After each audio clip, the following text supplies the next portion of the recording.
Hi there, child of God. Welcome to the Restful Bible. May the peace of God settle softly over your heart tonight. This is your quiet moment to rest in His Word, to breathe deeply, to slow your thoughts, and to remember that every beginning rests safely in His hands. Tonight, we turn to the second book of Chronicles, the 14th book of the Holy Bible. It is the book of remembrance, heritage, and God's faithful covenant through generations. Here, we reflect on the lineage of God's people, the reign of David, and the sacred preparations for worship, reminding us that God's purposes unfold steadily through time. These sacred words remind us that our lives are part of a greater story, held gently within God's enduring promises and faithful care. As you listen, let these words bring peace to your mind and rest to your body. If this time brings you comfort and a sense of God's presence, I invite you to leave a prayer, a blessing, or a word of peace in the comments, so that together we can lift each other up. And if you haven't yet, consider subscribing so this message of hope and rest can reach more hearts seeking peace tonight. Now, take a slow, deep breath, release the weight of the day, and rest in His gentle presence as we continue with the sacred words of Chronicles. The second book of Chronicles, Chapter 1.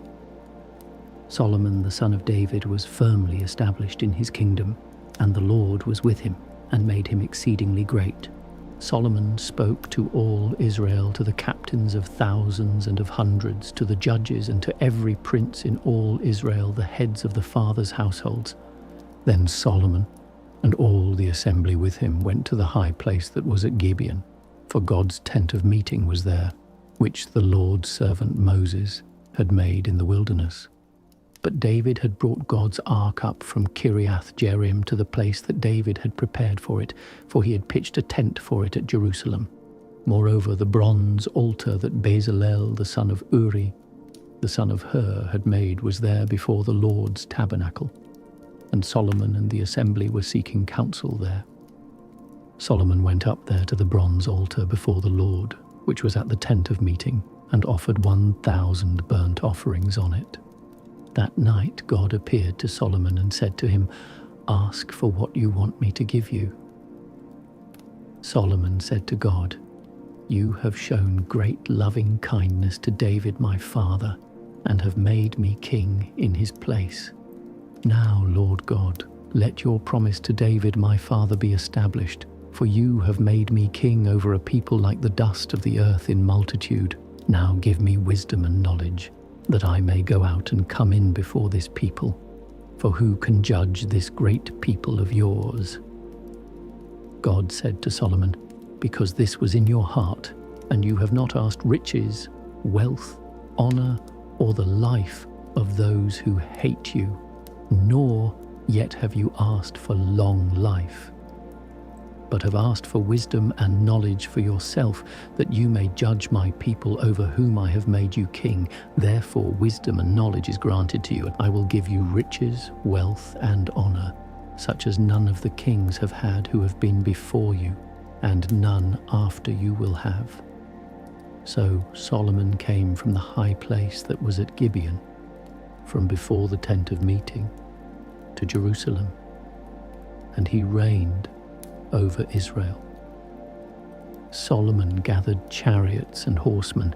He had 1,400 chariots and 12,000 horsemen that he placed in the chariot cities, and with the king at Jerusalem. The king made silver and gold to be as common as stones in Jerusalem, and he made cedars to be as common as the sycamore trees that are in the lowland. The horses which Solomon had were brought out of Egypt and from Kue. The king's merchants purchased them from Kue. They imported from Egypt, then exported a chariot for 600 pieces of silver and a horse for 150. They also exported them to the Hittite kings and the Syrian or Aramean kings. Chapter 2. Now Solomon decided to build a house for the Lord's name and a house for his kingdom. Solomon counted out 70,000 men to bear burdens, 80,000 men who were stone cutters in the mountains, and 3,600 to oversee them. Solomon sent to Huram the king of Tyre, saying, "As you dealt with David my father and sent him cedars to build him a house in which to dwell, so deal with me. Behold, I am about to build a house for the name of the Lord my God, to dedicate it to him, to burn before him incense of sweet spices, for the continual showbread, and for the burnt offerings morning and evening, on the Sabbaths, on the new moons, and on the set feasts of the Lord our God. This is an ordinance forever to Israel. The house which I am building will be great, for our God is greater than all gods. But who is able to build him a house, since heaven and the heaven of heavens can't contain him? Who am I then, that I should build him a house except just to burn incense before him? Now therefore, send me a man skillful to work in gold, in silver, in bronze, in iron, and in purple, crimson, and blue, and who knows how to engrave engravings to be with the skillful men who are with me in Judah and in Jerusalem, whom David my father provided. Send me also cedar trees, cypress trees, and algum trees out of Lebanon, for I know that your servants know how to cut timber in Lebanon. Behold, my servants will be with your servants, even to prepare me timber in abundance. For the house which I am about to build will be great and wonderful. Behold, I will give to your servants, the cutters who cut timber, 20,000 cors of barley, 20,000 baths of wine, and 20,000 baths of oil." Then Huram the king of Tyre answered in writing, which he sent to Solomon, "Because the Lord loves his people, he has made you king over them."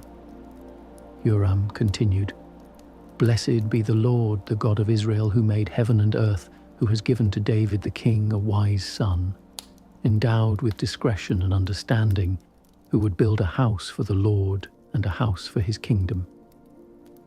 Now I have sent a skillful man, endowed with understanding, Huram-Abi, or Huram, my father the son of a woman of the daughters of Dan, and his father was a man of Tyre. He is skillful to work in gold, in silver, in bronze, in iron, in stone, in timber, in purple, in blue, in fine linen, and in crimson, also to engrave any kind of engraving and to devise any device, that there may be a place appointed to him with your skillful men, and with the skillful men of my lord David your father. Now therefore, the wheat, the barley, the oil, and the wine which my lord has spoken of, let him send to his servants, and we will cut wood out of Lebanon, as much as you need. We will bring it to you in rafts by sea to Joppa, then you shall carry it up to Jerusalem." Solomon counted all the foreigners who were in the land of Israel, after the census with which David his father had counted them, and they found 153,600. He set 70,000 of them to bear burdens, 80,000 who were stone cutters in the mountains, and 3,600 overseers to assign the people their work. Chapter 3. Then Solomon began to build the Lord's house at Jerusalem on Mount Moriah, where the Lord appeared to David his father, which he prepared in the place that David had appointed, on the threshing floor of Ornan the Jebusite. He began to build in the 2nd day of the 2nd month, in the 4th year of his reign. Now these are the foundations which Solomon laid for the building of God's house. The length by cubits, after the first measure, was 60 cubits, and the width 20 cubits. The porch that was in front, its length across the width of the house was 20 cubits, and the height 120. And he overlaid it within with pure gold. He made the larger room with a ceiling of cypress wood, which he overlaid with fine gold. and ornamented it with palm trees and chains. He decorated the house with precious stones for beauty. The gold was gold from Parvaim. He also overlaid the house, the beams, the thresholds, its walls and its doors with gold, and engraved cherubim on the walls. He made the most holy place. Its length, according to the width of the house, was 20 cubits, and its width 20 cubits. And he overlaid it with fine gold, amounting to 600 talents. He overlaid the upper rooms with gold. In the most holy place he made 2 cherubim by carving, and they overlaid them with gold. The wings of the cherubim were 20 cubits long. The wing of the one was 5 cubits, reaching to the wall of the house, and the other wing was 5 cubits, reaching to the wing of the other cherub. The wing of the other cherub was 5 cubits, reaching to the wall of the house, and the other wing was 5 cubits, joining to the wing of the other cherub. The wings of these cherubim spread themselves out 20 cubits. They stood on their feet, and their faces were toward the house. He made the veil of blue, purple, crimson, and fine linen, and ornamented it with cherubim. Also he made before the house 2 pillars 35 cubits high, and the capital that was on the top of each of them was 5 cubits. He made chains in the inner sanctuary, and put them on the tops of the pillars, and he made 100 pomegranates, and put them on the chains. He set up the pillars before the temple, one on the right hand and the other on the left, and called the name of that on the right hand Yakin, and the name of that on the left Boaz. Chapter 4. Then he made an altar of bronze, 20 cubits long, 20 cubits wide, and 10 cubits high. Also he made the molten sea or pool or reservoir of 10 cubits from brim to brim. It was round, 5 cubits high, and 30 cubits in circumference. Under it was the likeness of oxen, which encircled it for 10 cubits, encircling the sea. The oxen were in 2 rows cast when it was cast. It stood on 12 oxen, 3 looking toward the north, 3 looking toward the west, 3 looking toward the south, and 3 looking toward the east, and the sea was set on them above, and all their hindquarters were inward. It was a handbreadth thick. Its brim was made like the brim of a cup, like the flower of a lily. It received and held 3,000 baths. He also made 10 basins and put 5 on the right hand and 5 on the left to wash in them. The things that belonged to the burnt offering were washed in them, but the sea was for the priests to wash in. He made the 10 lampstands of gold according to the ordinance concerning them, and he set them in the temple, 5 on the right hand and 5 on the left. He made also 10 tables and placed them in the temple, 5 on the right side and 5 on the left. He made 100 basins of gold. Furthermore, he made the court of the priests, the great court, and doors for the court, and overlaid their doors with bronze. He set the sea on the right side of the house eastward, toward the south. Huram made the pots, the shovels, and the basins. So Huram finished doing the work that he did for King Solomon in God's house. The 2 pillars, the bowls, the 2 capitals which were on the top of the pillars, the 2 networks to cover the 2 bowls of the capitals that were on the top of the pillars, and the 400 pomegranates for the 2 networks, 2 rows of pomegranates for each network, to cover the 2 bowls of the capitals that were on the pillars. He also made the bases, and he made the basins on the bases, 1 sea, and the 12 oxen under it. Huram-Abi means his father also made the pots, the shovels, the forks, and all its vessels for King Solomon, for the Lord's house, of bright bronze. The king cast them in the plain of the Jordan, in the clay ground between Succoth and Zeradah. Thus Solomon made all these vessels in great abundance, so that the weight of the bronze could not be determined. Solomon made all the vessels that were in God's house, the golden altar, the tables with the showbread on them, and the lampstands with their lamps to burn according to the ordinance before the inner sanctuary of pure gold, and the flowers, the lamps, and the tongs of gold that was purest gold, and the snuffers, the basins, the spoons, and the fire pans of pure gold. As for the entry of the house, its inner doors for the most holy place and the doors of the main hall of the temple were of gold. Chapter 5. Thus all the work that Solomon did for the Lord's house was finished. Solomon brought in the things that David his father had dedicated, even the silver, the gold, and all the vessels, and put them in the treasuries of God's house. Then Solomon assembled the elders of Israel and all the heads of the tribes, the princes of the fathers' households of the children of Israel, to Jerusalem, to bring up the ark of the Lord's covenant out of David's city, which is Zion.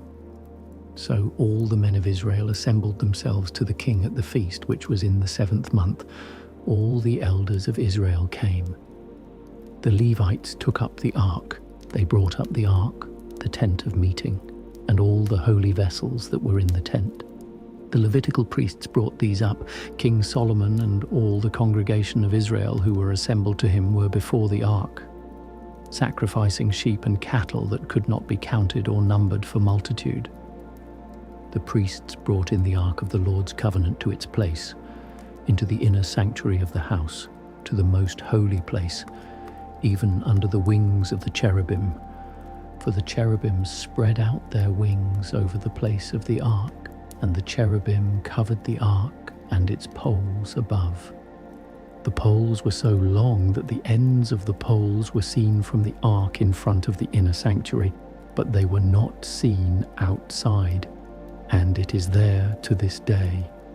There was nothing in the ark except the 2 tablets which Moses put there at Horeb, when the Lord made a covenant with the children of Israel when they came out of Egypt. When the priests had come out of the holy place, for all the priests who were present had sanctified themselves and didn't keep their divisions. Also the Levites, who were the singers, all of them, even Asaph, Heman, Jeduthun and their sons and their brothers, arrayed in fine linen, with cymbals and stringed instruments and harps, stood at the east end of the altar, and with them 120 priests sounding with trumpets. When the trumpeters and singers were as one, to make one sound to be heard in praising and thanking the Lord, and when they lifted up their voice with the trumpets and cymbals and instruments of music, and praised the Lord, saying, "For he is good, for his loving kindness endures forever," then the house was filled with a cloud, even the Lord's house, so that the priests could not stand to minister by reason of the cloud, for the Lord's glory filled God's house. Chapter 6. Then Solomon said, "The Lord has said that he would dwell in the thick darkness, but I have built you a house and home, a place for you to dwell in forever." The king turned his face and blessed all the assembly of Israel, and all the assembly of Israel stood. He said, "Blessed be the Lord, the God of Israel, who spoke with his mouth to David my father, and has with his hands fulfilled it, saying, 5. Since the day that I brought my people out of the land of Egypt, I chose no city out of all the tribes of Israel to build a house in, that my name might be there, and I chose no man to be prince over my people Israel. But now I have chosen Jerusalem, that my name might be there, and I have chosen David to be over my people Israel.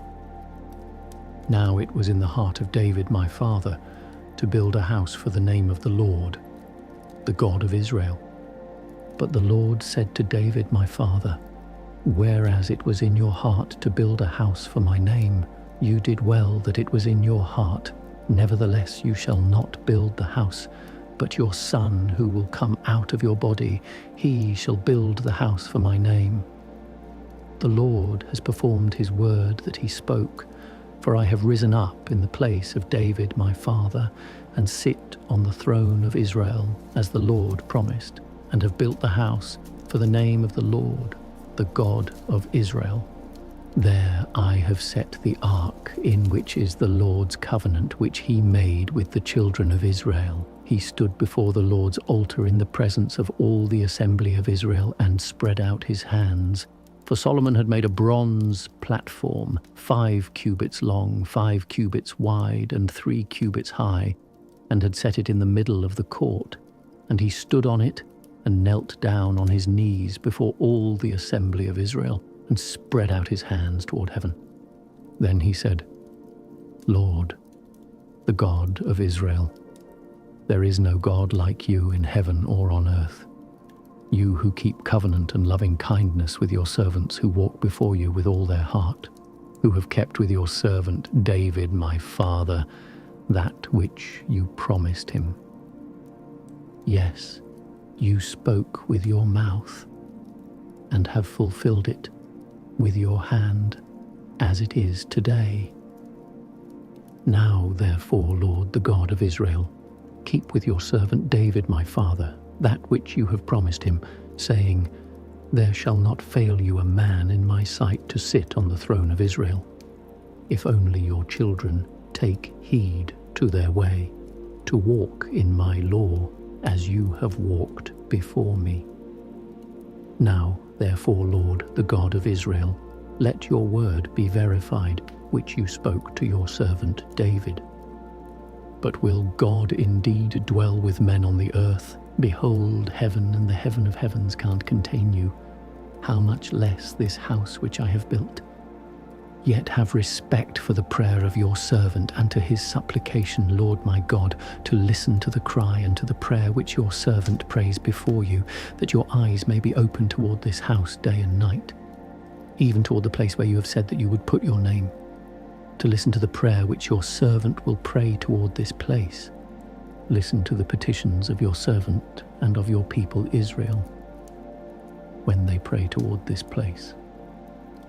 Yes, hear from your dwelling place, even from heaven, and when you hear, forgive.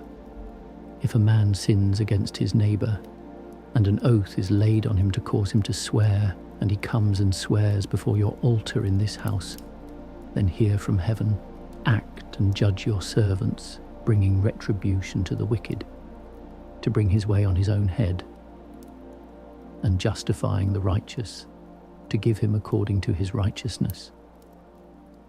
If your people Israel are struck down before the enemy because they have sinned against you, and they turn again and confess your name and pray and make supplication before you in this house, then hear from heaven and forgive the sin of your people Israel, and bring them again to the land which you gave to them and to their fathers. When the sky is shut up and there is no rain because they have sinned against you, if they pray toward this place and confess your name, and turn from their sin when you afflict them, then hear in heaven, and forgive the sin of your servants, your people Israel, when you teach them the good way in which they should walk, and send rain on your land, which you have given to your people for an inheritance. If there is famine in the land, if there is pestilence, if there is blight or mildew, locust or caterpillar, if their enemies besiege them in the land of their cities, whatever plague or whatever sickness there is, whatever prayer and supplication is made by any man or by all your people Israel, who will each know his own plague and his own sorrow, and shall spread out his hands toward this house, then hear from heaven your dwelling place, and forgive, and render to every man according to all his ways, whose heart you know. For you, even you only, know the hearts of the children of men, that they may fear you, to walk in your ways as long as they live in the land which you gave to our fathers. Moreover, concerning the foreigner who is not of your people Israel, when he comes from a far country for your great name's sake and your mighty hand and your outstretched arm, when they come and pray toward this house, then hear from heaven, even from your dwelling place, and do according to all that the foreigner calls to you for, that all the peoples of the earth may know your name and fear you, as do your people Israel, and that they may know that this house which I have built is called by your name. If your people go out to battle against their enemies by whatever way you send them, and they pray to you toward this city which you have chosen, and the house which I have built for your name, then hear from heaven their prayer and their supplication, and maintain their cause. If they sin against you, for there is no man who doesn't sin, and you are angry with them and deliver them to the enemy, so that they carry them away captive to a land far off or near. Yet if they come to their senses in the land where they are carried captive and turn again and make supplication to you in the land of their captivity, saying, "We have sinned, we have done perversely, and have dealt wickedly," if they return to you with all their heart and with all their soul in the land of their captivity, where they have been taken captive, and pray toward their land which you gave to their fathers, and the city which you have chosen, and toward the house which I have built for your name, then hear from heaven, even from your dwelling place, their prayer and their petitions, and maintain their cause, and forgive your people who have sinned against you. Now, my God, let, I beg you, your eyes be open, and let your ears be attentive to the prayer that is made in this place. Now, therefore, arise, Lord God, into your resting place, you and the ark of your strength. Let your priests, Lord God, be clothed with salvation, and let your saints rejoice in goodness.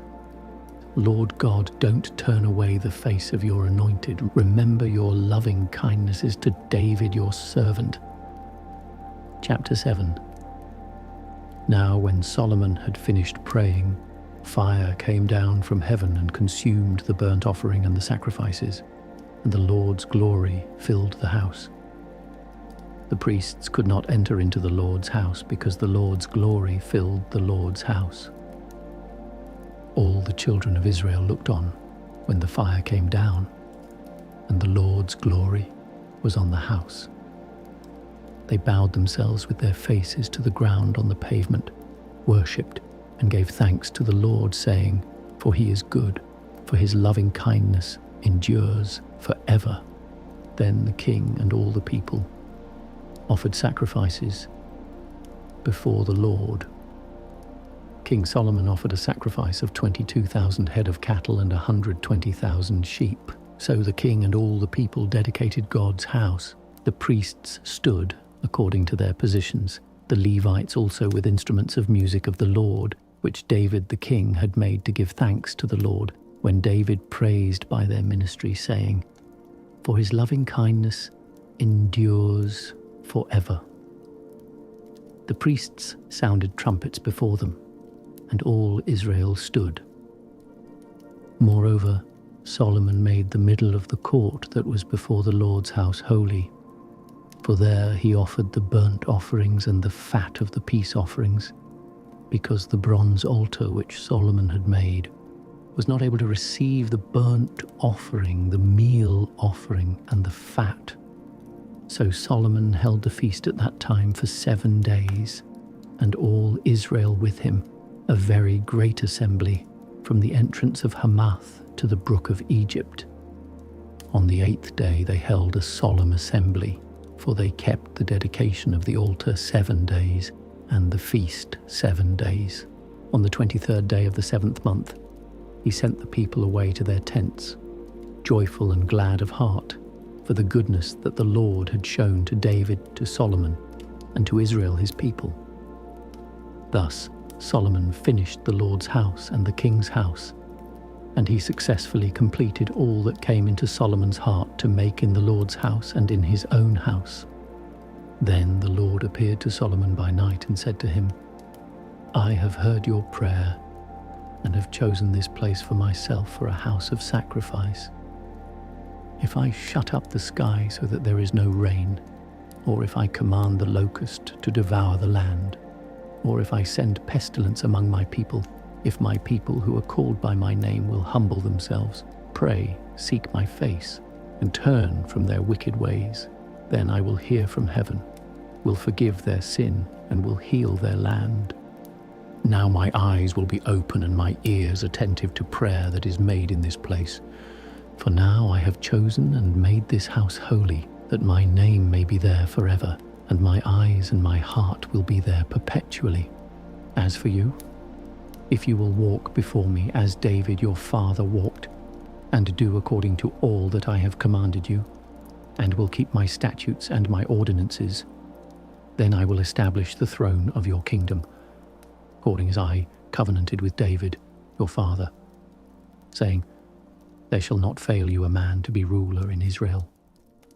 But if you turn away and forsake my statutes and my commandments which I have set before you, and go and serve other gods and worship them, then I will pluck them up by the roots out of my land which I have given them. And this house which I have made holy for my name, I will cast out of my sight, and I will make it a proverb and a byword among all peoples. This house, which is so high, everyone who passes by it will be astonished and say, Why has the Lord done this to this land and to this house? They shall answer, Because they abandoned the Lord, the God of their fathers, who brought them out of the land of Egypt and took other gods, worshipped them, and served them. Therefore he has brought all this evil on them. Chapter 8. At the end of 20 years, in which Solomon had built the Lord's house and his own house, Solomon built the cities which Huram had given to Solomon, and caused the children of Israel to dwell there. Solomon went to Hamath Zobah and prevailed against it. He built Tadmor in the wilderness, and all the storage cities which he built in Hamath. Also he built Beth Horon the upper and Beth Horon the lower, fortified cities with walls, gates and bars, and Baalath, and all the storage cities that Solomon had, and all the cities for his chariots, the cities for his horsemen, and all that Solomon desired to build for his pleasure in Jerusalem, in Lebanon, and in all the land of his dominion. As for all the people who were left of the Hittites, the Amorites, the Perizzites, the Hivites, and the Jebusites, who were not of Israel, of their children who were left after them in the land, whom the children of Israel didn't consume, of them Solomon conscripted forced labor to this day.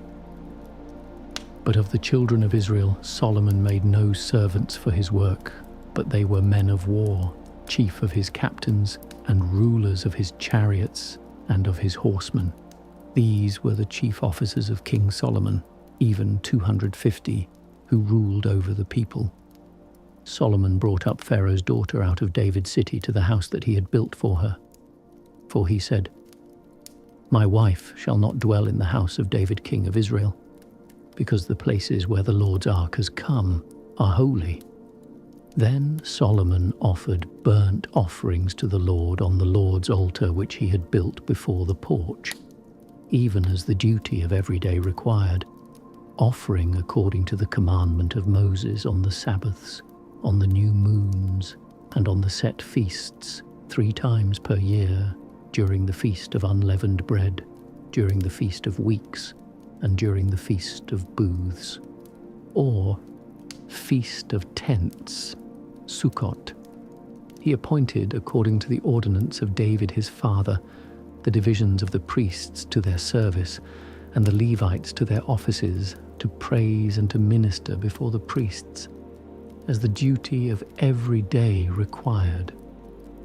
The doorkeepers also by their divisions at every gate, for David the man of God had so commanded.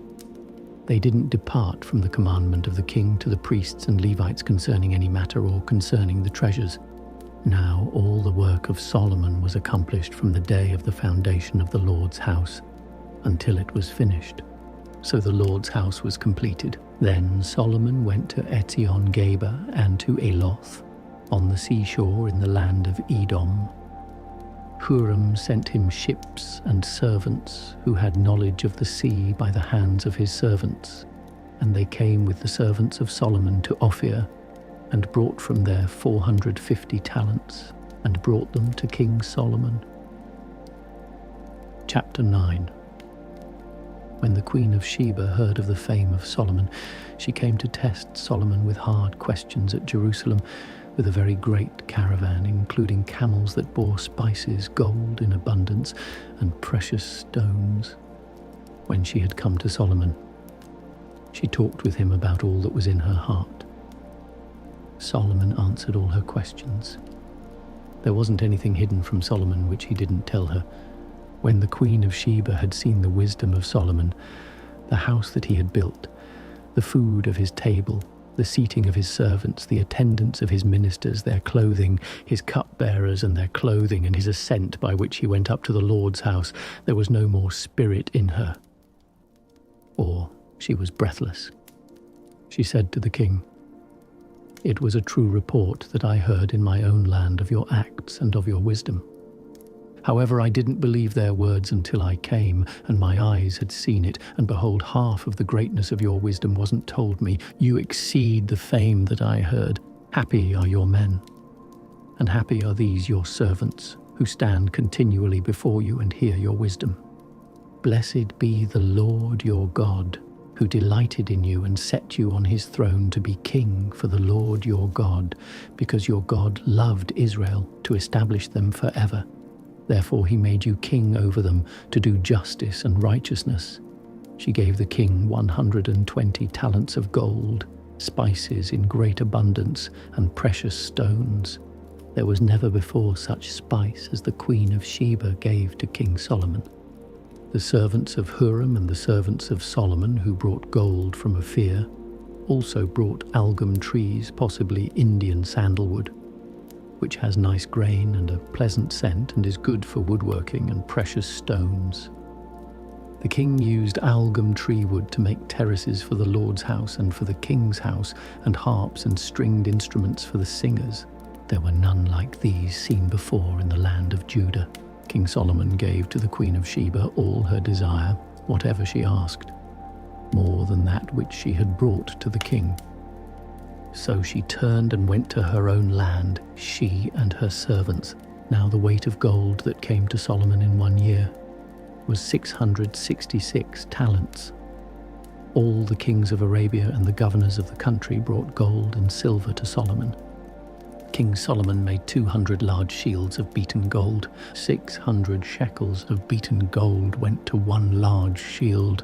He made 300 shields of beaten gold. 300 shekels of gold went to one shield. The king put them in the house of the forest of Lebanon. Moreover, the king made a great throne of ivory and overlaid it with pure gold. There were 6 steps to the throne, with a footstool of gold, which were fastened to the throne, and armrests on either side by the place of the seat, and 2 lions standing beside the armrests. 12 lions stood there on the one side and on the other on the 6 steps. There was nothing like it made in any other kingdom. All King Solomon's drinking vessels were of gold, and all the vessels of the house of the forest of Lebanon were of pure gold. Silver was not considered valuable in the days of Solomon, for the king had ships that went to Tarshish with Huram's servants. Once every 3 years the ships of Tarshish came bringing gold, silver, ivory, apes and peacocks. So King Solomon exceeded all the kings of the earth in riches and wisdom. All the kings of the earth sought the presence of Solomon to hear his wisdom, which God had put in his heart. They each brought tribute, vessels of silver, vessels of gold, clothing, armor, spices, horses and mules every year. Solomon had 4,000 stalls for horses and chariots, and 12,000 horsemen that he stationed in the chariot cities and with the king at Jerusalem. He ruled over all the kings from the river, even to the land of the Philistines, and to the border of Egypt. The king made silver as common in Jerusalem as stones, and he made cedars to be as abundant as the sycamore trees that are in the lowland. They brought horses for Solomon out of Egypt and out of all lands. Now the rest of the acts of Solomon, first and last, aren't they written in the history of Nathan the prophet, and in the prophecy of Ahijah the Shilonite, and in the visions of Iddo the seer concerning Jeroboam the son of Nebat? Solomon reigned in Jerusalem over all Israel 40 years.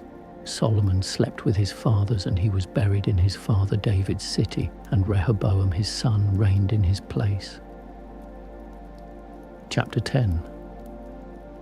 Rehoboam went to Shechem, for all Israel had come to Shechem to make him king. When Jeroboam the son of Nebat heard of it, for he was in Egypt, where he had fled from the presence of King Solomon, Jeroboam returned out of Egypt. They sent and called him, and Jeroboam and all Israel came, and they spoke to Rehoboam, saying, Your father made our yoke grievous. Now therefore make the grievous service of your father and his heavy yoke which he put on us lighter, and we will serve you. He said to them, Come again to me after 3 days. So the people departed. King Rehoboam took counsel with the old men who had stood before Solomon his father while he yet lived, saying, What counsel do you give me about how to answer these people? They spoke to him, saying, If you are kind to these people, please them, and speak good words to them, then they will be your servants forever. But he abandoned the counsel of the old men which they had given him, and took counsel with the young men who had grown up with him, who stood before him. He said to them, What counsel do you give, that we may give an answer to these people, who have spoken to me, saying, Make the yoke that your father put on us lighter? The young men who had grown up with him spoke to him, saying, Thus you shall tell the people who spoke to you, saying, Your father made our yoke heavy, but make it lighter on us. Thus you shall say to them, My little finger is thicker than my father's waist. Now whereas my father burdened you with a heavy yoke, I will add to your yoke. My father chastised you with whips, but I will chastise you with scorpions. So Jeroboam and all the people came to Rehoboam the 3rd day, as the king asked, saying, Come to me again the 3rd day. The king answered them roughly, and King Rehoboam abandoned the counsel of the old men, and spoke to them after the counsel of the young men, saying, My father made your yoke heavy, but I will add to it. My father chastised you with whips, but I will chastise you with scorpions. So the king didn't listen to the people, for it was brought about by God that the Lord might establish his word, which he spoke by Ahijah the Shilonite to Jeroboam the son of Nebat. When all Israel saw that the king didn't listen to them, the people answered the king, saying, What portion do we have in David? We don't have an inheritance in the son of Jesse. Every man to your tents, Israel. Now see to your own house, David. So all Israel departed to their tents. But as for the children of Israel who lived in the cities of Judah, Rehoboam reigned over them. Then King Rehoboam sent Hadoram, who was over the men subject to forced labor, and the children of Israel stoned him to death with stones. King Rehoboam hurried to get himself up to his chariot to flee to Jerusalem. So Israel rebelled against David's house to this day. Chapter 11. When Rehoboam had come to Jerusalem, he assembled the house of Judah and Benjamin, 180,000 chosen men who were warriors, to fight against Israel to bring the kingdom again to Rehoboam. But the Lord's word came to Shemaiah the man of God, saying, Speak to Rehoboam the son of Solomon, king of Judah, and to all Israel in Judah and Benjamin, saying, For the Lord says, You shall not go up, nor fight against your brothers. Every man return to his house, for this thing is of me." So they listened to the Lord's words and returned from going against Jeroboam. Rehoboam lived in Jerusalem and built cities for defense in Judah. He built Bethlehem, Etam, Tekoa, Beth-zur, Soko, Adullam, Gath, Maresha, Ziph, Adoraim, Lachish, Azekah, Zorah, Ajalon, and Hebron, which are fortified cities in Judah and in Benjamin. He fortified the strongholds and put captains in them with stores of food, oil, and wine. He put shields and spears in every city and made them exceedingly strong. Judah and Benjamin belonged to him. The priests and the Levites who were in all Israel stood with him out of all their territory. For the Levites left their pasture lands and their possessions and came to Judah and Jerusalem. For Jeroboam and his sons cast them off, that they should not execute the priest's office to the Lord. He himself appointed priests for the high places, for the male goat and calf idols which he had made. After them, out of all the tribes of Israel, those who set their hearts to seek the Lord, the God of Israel, came to Jerusalem to sacrifice to the Lord, the God of their fathers. So they strengthened the kingdom of Judah and made Rehoboam the son of Solomon strong for 3 years, for they walked 3 years in the way of David and Solomon. Rehoboam took a wife for himself, Mahalath, the daughter of Jeremoth, the son of David, and of Abihail, the daughter of Eliab, the son of Jesse.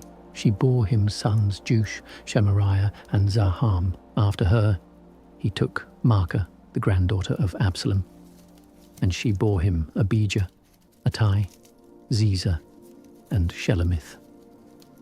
Rehoboam loved Maacah, the granddaughter of Absalom, above all his wives and his concubines, for he took 18 wives and 60 concubines, and became the father of 28 sons and 60 daughters. Rehoboam appointed Abijah the son of Maacah to be chief, the prince among his brothers, for he intended to make him king. He dealt wisely and dispersed some of his sons throughout all the lands of Judah and Benjamin to every fortified city. He gave them food in abundance, and he sought many wives for them to defend. Chapter 12. When the kingdom of Rehoboam was established and he was strong, he abandoned the Lord's law and all Israel with him. In the 5th year of King Rehoboam, Shishak, king of Egypt, came up against Jerusalem, because they had trespassed against the Lord, with 1,200 chariots and 60,000 horsemen. The people were without number who came with him out of Egypt, the Lubim, the Sukkiim, and the Ethiopians. He took the fortified cities which belonged to Judah, and came to Jerusalem. Now Shemaiah the prophet came to Rehoboam and to the princes of Judah, who were gathered together to Jerusalem because of Shishak, and said to them, "The Lord says, 'You have forsaken me, therefore I have also left you in the hand of Shishak.'" Then the princes of Israel and the king humbled themselves, and they said, "The Lord is righteous." When the Lord saw that they humbled themselves, the Lord's word came to Shemaiah, saying, "They have humbled themselves. I will not destroy them, but I will grant them some deliverance, and my wrath won't be poured out on Jerusalem by the hand of Shishak. Nevertheless, they will be his servants, that they may know my service and the service of the kingdoms of the countries." So Shishak, king of Egypt, came up against Jerusalem and took away the treasures of the Lord's house and the treasures of the king's house. He took it all away. He also took away the shields of gold which Solomon had made. King Rehoboam made shields of bronze in their place, and committed them to the hands of the captains of the guard, who kept the door of the king's house. As often as the king entered into the Lord's house, the guard came and bore them, then brought them back into the guardroom. When he humbled himself, the Lord's wrath turned from him, so as not to destroy him altogether. Moreover, there were good things found in Judah. So King Rehoboam strengthened himself in Jerusalem and reigned, for Rehoboam was 41 years old when he began to reign, and he reigned 17 years in Jerusalem, the city which the Lord had chosen out of all the tribes of Israel to put his name there. His mother's name was Naamah the Ammonitess. He did that which was evil because he didn't set his heart to seek the Lord. Now the acts of Rehoboam, first and last, aren't they written in the histories of Shemaiah the prophet and of Iddo the seer in the genealogies? There were wars between Rehoboam and Jeroboam continually. Rehoboam slept with his fathers and was buried in David's city, and Abijah his son reigned in his place. Chapter 13. In the 18th year of King Jeroboam, Abijah began to reign over Judah.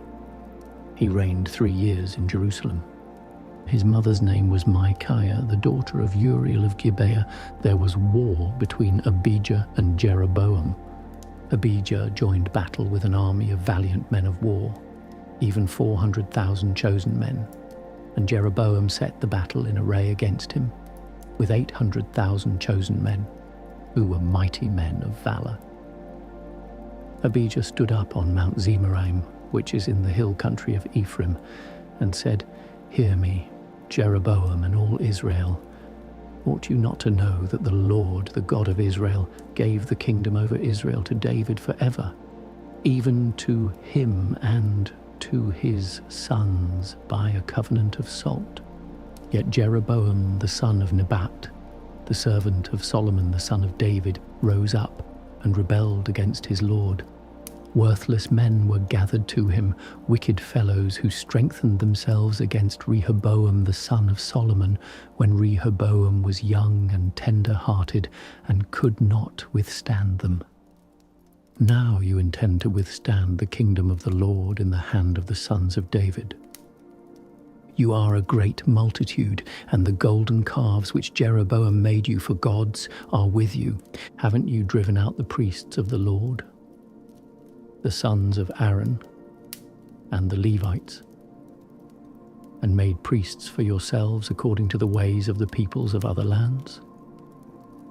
Whoever comes to consecrate himself with a young bull and 7 rams may be a priest of those who are no gods. But as for us, the Lord is our God, and we have not forsaken him. We have priests serving the Lord, the sons of Aaron, and the Levites in their work. They burn to the Lord every morning and every evening burnt offerings and sweet incense. They also set the show bread in order on the pure table, and care for the gold lampstand with its lamps to burn every evening. For we keep the instruction of the Lord our God, but you have forsaken him. Behold, God is with us at our head, and his priests with the trumpets of alarm to sound an alarm against you. Children of Israel, don't fight against the Lord, the God of your fathers, for you will not prosper." But Jeroboam caused an ambush to come about behind them. So they were before Judah, and the ambush was behind them. When Judah looked back, behold, the battle was before and behind them, and they cried to the Lord, and the priests sounded with the trumpets. Then the men of Judah gave a shout. As the men of Judah shouted, God struck Jeroboam and all Israel before Abijah and Judah. The children of Israel fled before Judah, and God delivered them into their hand. Abijah and his people killed them with a great slaughter, so 500,000 chosen men of Israel fell down slain. Thus the children of Israel were brought under at that time, and the children of Judah prevailed, because they relied on the Lord, the God of their fathers. Abijah pursued Jeroboam and took cities from him, Bethel with its villages, Jeshanah with its villages, and Ephron with its villages. Jeroboam didn't recover strength again in the days of Abijah. The Lord struck him, and he died. But Abijah grew mighty and took for himself 14 wives, and became the father of 22 sons and 16 daughters. The rest of the acts of Abijah, his ways and his sayings, are written in the commentary. of the prophet Iddo. Chapter 14. So Abijah slept with his fathers, and they buried him in David's city, and Asa his son reigned in his place. In his days the land was quiet 10 years. Asa did that which was good and right in the Lord his God's eyes. For he took away the foreign altars and the high places, broke down the pillars, cut down the Asherah poles, and commanded Judah to seek the Lord, the God of their fathers, and to obey his law and command. Also he took away out of all the cities of Judah the high places and the sun images, and the kingdom was quiet before him. He built fortified cities in Judah. For the land was quiet, and he had no war in those years, because the Lord had given him rest. For he said to Judah, "Let's build these cities and make walls around them, with towers, gates, and bars. The land is yet before us, because we have sought the Lord our God. We have sought him, and he has given us rest on every side." So they built and prospered. Asa had an army of 300,000 out of Judah who bore bucklers and spears, and 280,000 out of Benjamin who bore shields and drew bows. All these were mighty men of valor. Zerah the Ethiopian came out against them with an army of 1,000,000 troops and 300 chariots, and he came to Mareshah. Then Asa went out to meet him, and they set the battle in array in the valley of Zephathah at Mareshah. Asa cried to the Lord his God and said, "Lord, there is no one besides you to help between the mighty and him who has no strength. Help us, Lord our God, for we rely on you, and in your name are we come against this multitude. Lord, you are our God. Don't let man prevail against you." So the Lord struck the Ethiopians before Asa and before Judah, and the Ethiopians fled. Asa and the people who were with him pursued them to Gerar. So many of the Ethiopians fell that they could not recover themselves, for they were destroyed before the Lord and before his army. Judah's army carried away very much booty. They struck all the cities around Gerar, for the fear of the Lord came on them. They plundered all the cities, for there was much plunder in them. They also struck the tents of those who had livestock, and carried away sheep and camels in abundance, then returned to Jerusalem. Chapter 15. The Spirit of God came on Azariah the son of Oded. He went out to meet Asa and said to him, "Hear me, Asa, and all Judah and Benjamin. The Lord is with you while you are with him, and if you seek him, he will be found by you. But if you forsake him, he will forsake you." Now for a long time Israel was without the true God, without a teaching priest and without law. But when in their distress they turned to the Lord, the God of Israel, and sought him, he was found by them.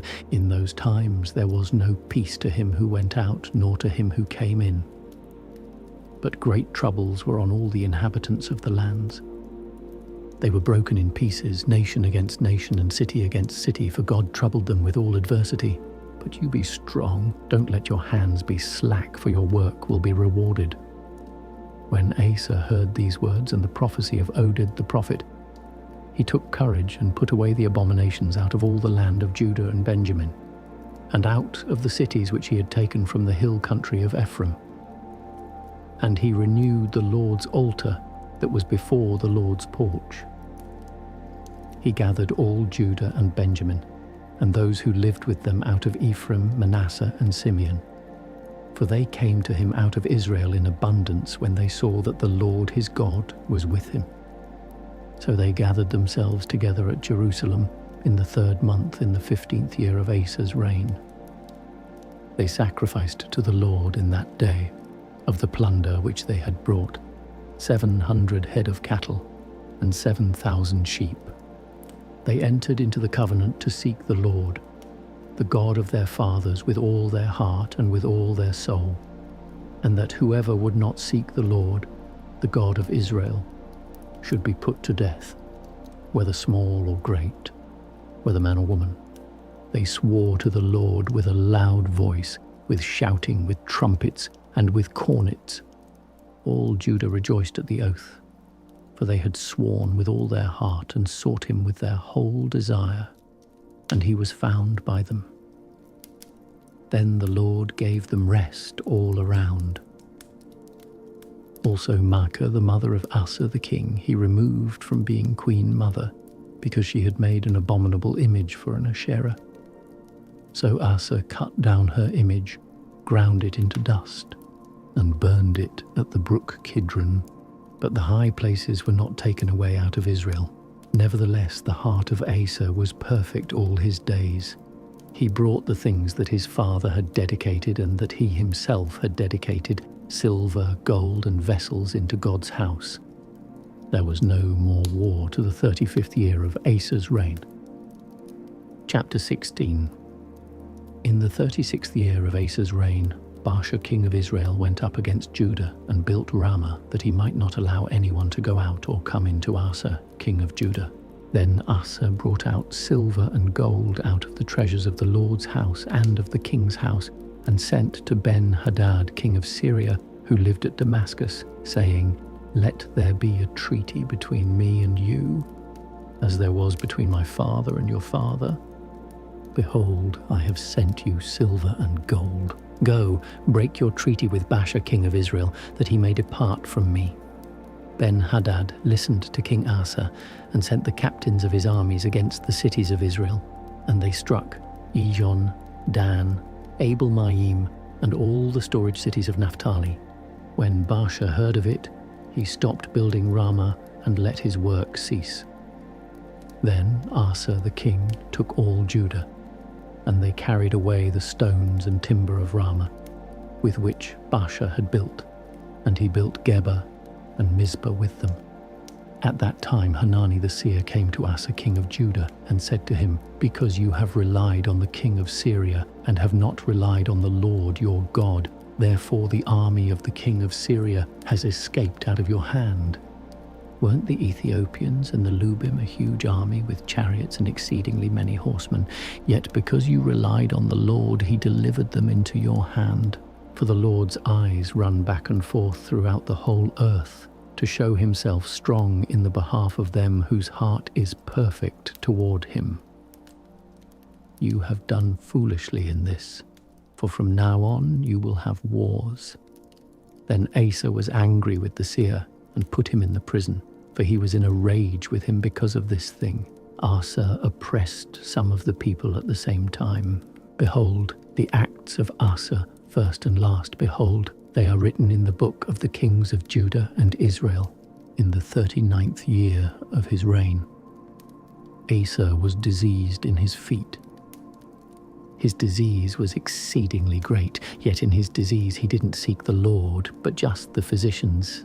Asa slept with his fathers, and died in the 41st year of his reign. They buried him in his own tomb, which he had dug out for himself in David's city, and laid him in the bed which was filled with sweet odours and various kinds of spices prepared by the perfumer's art, and they made a very great fire for him. Chapter 17. Jehoshaphat his son reigned in his place, and strengthened himself against Israel. He placed forces in all the fortified cities of Judah, and set garrisons in the land of Judah and in the cities of Ephraim, which Asa his father had taken. The Lord was with Jehoshaphat, because he walked in the first ways of his father David, and didn't seek the Baals, but sought the God of his father, and walked in his commandments, and not in the ways of Israel. Therefore the Lord established the kingdom in his hand. All Judah brought tribute to Jehoshaphat, and he had riches and honor in abundance. His heart was lifted up in the ways of the Lord. Furthermore, he took away the high places and the Asherah poles out of Judah.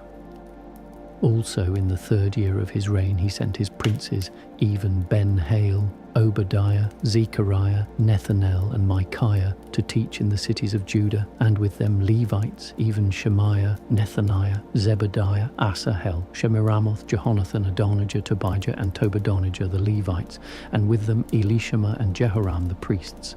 They taught in Judah, having the book of the Lord's law with them. They went about throughout all the cities of Judah and taught among the people. The fear of the Lord fell on all the kingdoms of the lands that were around Judah, so that they made no war against Jehoshaphat. Some of the Philistines brought Jehoshaphat presents and silver for tribute. The Arabians also brought him flocks, 7,700 rams and 7,700 male goats. Jehoshaphat grew great exceedingly, and he built fortresses and store cities in Judah.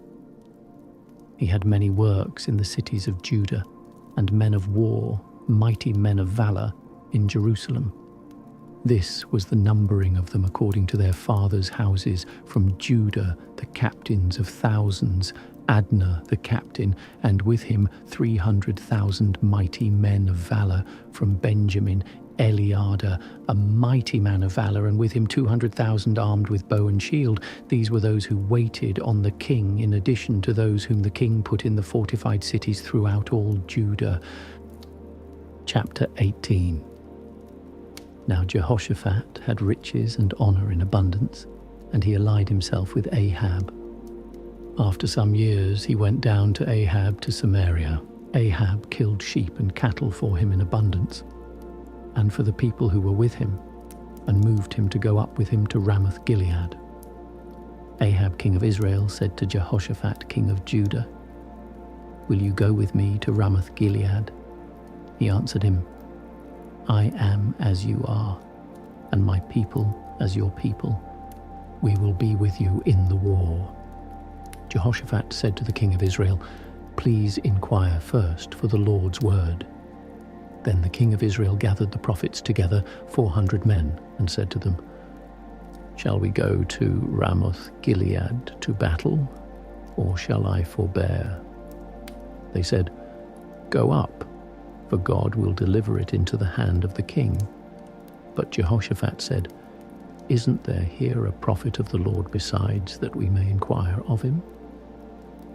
The king of Israel said to Jehoshaphat, "There is yet one man by whom we may inquire of the Lord, but I hate him, for he never prophesies good concerning me, but always evil. He is Micaiah the son of Imlah." Jehoshaphat said, "Don't let the king say so." Then the king of Israel called an officer and said, "Get Micaiah the son of Imlah quickly." Now the king of Israel and Jehoshaphat the king of Judah each sat on his throne, arrayed in their robes, and they were sitting in an open place at the entrance of the gate of Samaria, and all the prophets were prophesying before them. Zedekiah the son of Chenaanah made himself horns of iron and said, "The Lord says, with these you shall push the Syrians until they are consumed." All the prophets prophesied so, saying, "Go up to Ramoth Gilead and prosper, for the Lord will deliver it into the hand of the king." The messenger who went to call Micaiah spoke to him, saying, "Behold, the words of the prophets declare good to the king with one mouth. Let your word, therefore, please be like one of theirs, and speak good." Micaiah said, "As the Lord lives, I will say what my God says." When he had come to the king said to him, "Micaiah, shall we go to Ramoth Gilead to battle, or shall I forbear?" He said, "Go up and prosper. They shall be delivered into your hand." The king said to him, "How many times shall I adjure you that you speak to me nothing but the truth in the Lord's name?" He said, "I saw all Israel scattered on the mountains as sheep that have no shepherd." The Lord said, "These have no master. Let them each return to his house in peace." The king of Israel said to Jehoshaphat, "Didn't I tell you that he would not prophesy good concerning me, but evil?" Micaiah said, "Therefore hear the Lord's word. I saw the Lord sitting on his throne, and all the army of heaven standing on his right hand and on his left. The Lord said, 'Who will entice Ahab king of Israel, that he may go up and fall at Ramoth-Gilead. One spoke, saying in this way, and another saying in that way. A spirit came out, stood before the Lord, and said, I will entice him. The Lord said to him, How? He said, I will go, and will be a lying spirit in the mouth of all his prophets. He said, You will entice him and will prevail also. Go and do so. Now therefore, behold, the Lord has put a lying spirit in the mouth of these your prophets, and the Lord has spoken evil concerning you. Then Zedekiah the son of Chenaanah came near and struck Micaiah on the cheek, and said, Which way did the Lord's Spirit go from me to speak to you? Micaiah said, Behold, you shall see on that day when you go into an inner room to hide yourself. The king of Israel said, Take Micaiah, and carry him back to Amon the governor of the city, and to Joash the king's son, and say, The king says, Put this fellow in the prison, and feed him with bread of affliction and with water of affliction until I return in peace. Micaiah said, If you return at all in peace, the Lord has not spoken by me. He said, Listen, you people, all of you. So the king of Israel and Jehoshaphat, the king of Judah, went up to Ramoth-Gilead. The king of Israel said to Jehoshaphat, I will disguise myself and go into the battle, but you put on your robes. So the king of Israel disguised himself, and they went into the battle. Now the king of Syria had commanded the captains of his chariots, saying, Don't fight with small nor great, except only with the king of Israel. When the captains of the chariots saw Jehoshaphat, they said, It is the king of Israel. Therefore they turned around to fight against him. But Jehoshaphat cried out, and the Lord helped him, and God moved them to depart from him. When the captains of the chariots saw that it was not the king of Israel, they turned back from pursuing him. A certain man drew his bow at random and struck the king of Israel between the joints of the armor. Therefore he said to the driver of the chariot, Turn around and carry me out of the battle, for I am severely wounded. The battle increased that day. However, the king of Israel propped himself up in his chariot against the Syrians until the evening, and at about sunset he died. Chapter 19. Jehoshaphat, the king of Judah, returned to his house in peace to Jerusalem. Jehu, the son of Hanani the seer, went out to meet him and said to King Jehoshaphat, Should you help the wicked and love those who hate the Lord? Because of this, wrath is on you from before the Lord. Nevertheless, there are good things found in you, in that you have put away the Asheroth out of the land and have set your heart to seek God. Jehoshaphat lived at Jerusalem, and he went out again among the people from Beersheba to the hill country of Ephraim, and brought them back to the Lord, the God of their fathers. He set judges in the land throughout all the fortified cities of Judah, city by city, and said to the judges, Consider what you do, for you don't judge for man, but for the Lord, and he is with you in the judgment. Now therefore let the fear of the Lord be on you. Take heed and do it, for there is no iniquity with the Lord our God, nor respect of persons, nor taking of bribes. Moreover, in Jerusalem Jehoshaphat appointed certain Levites, priests, and heads of the fathers' households of Israel to give judgment for the Lord and for controversies. They returned to Jerusalem. He commanded them, saying, You shall do this in the fear of the Lord, faithfully, and with a perfect heart. Whenever any controversy comes to you from your brothers who dwell in their cities, between blood and blood, between law and commandment, statutes and ordinances, you must warn them that they not be guilty toward the Lord, and so wrath come on you and on your brothers Do this, and you will not be guilty. Behold, Amariah the chief priest is over you in all matters of the Lord, and Zebadiah the son of Ishmael, the ruler of the house of Judah, in all the king's matters. Also the Levites shall be officers before you. Deal courageously, and may the Lord be with the good. Chapter 20. After this, the children of Moab, the children of Ammon, and with them some of the Ammonites came against Jehoshaphat to battle. Then some came who told Jehoshaphat, saying, A great multitude is coming against you from beyond the sea, from Syria.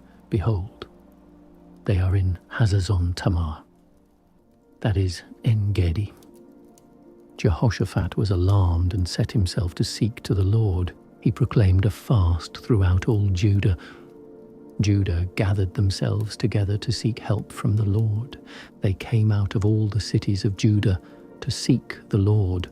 Jehoshaphat stood in the assembly of Judah and Jerusalem in the Lord's house before the new court. And he said, Lord, the God of our fathers, aren't you God in heaven? Aren't you ruler over all the kingdoms of the nations? Power and might are in your hand, so that no one is able to withstand you. Didn't you, our God, drive out the inhabitants of this land before your people Israel, and give it to the offspring or seed of Abraham, your friend forever? They lived in it and have built you a sanctuary in it for your name, saying, 9, if evil comes on us, the sword, judgment, pestilence, or famine, we will stand before this house and before you, for your name is in this house, and cry to you in our affliction, and you will hear and save.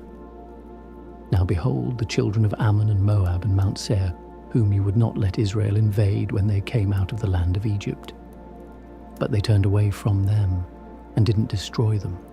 Behold, how they reward us, to come to cast us out of your possession, which you have given us to inherit. Our God, will you not judge them? For we have no might against this great company that comes against us. We don't know what to do, but our eyes are on you. All Judah stood before the Lord, with their little ones, their wives, and their children.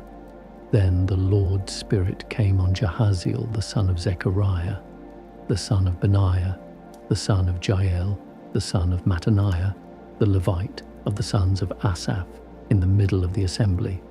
And he said, Listen, all Judah, and you inhabitants of Jerusalem, and you, King Jehoshaphat, the Lord says to you, Don't be afraid, and don't be dismayed because of this great multitude, for the battle is not yours, but God's.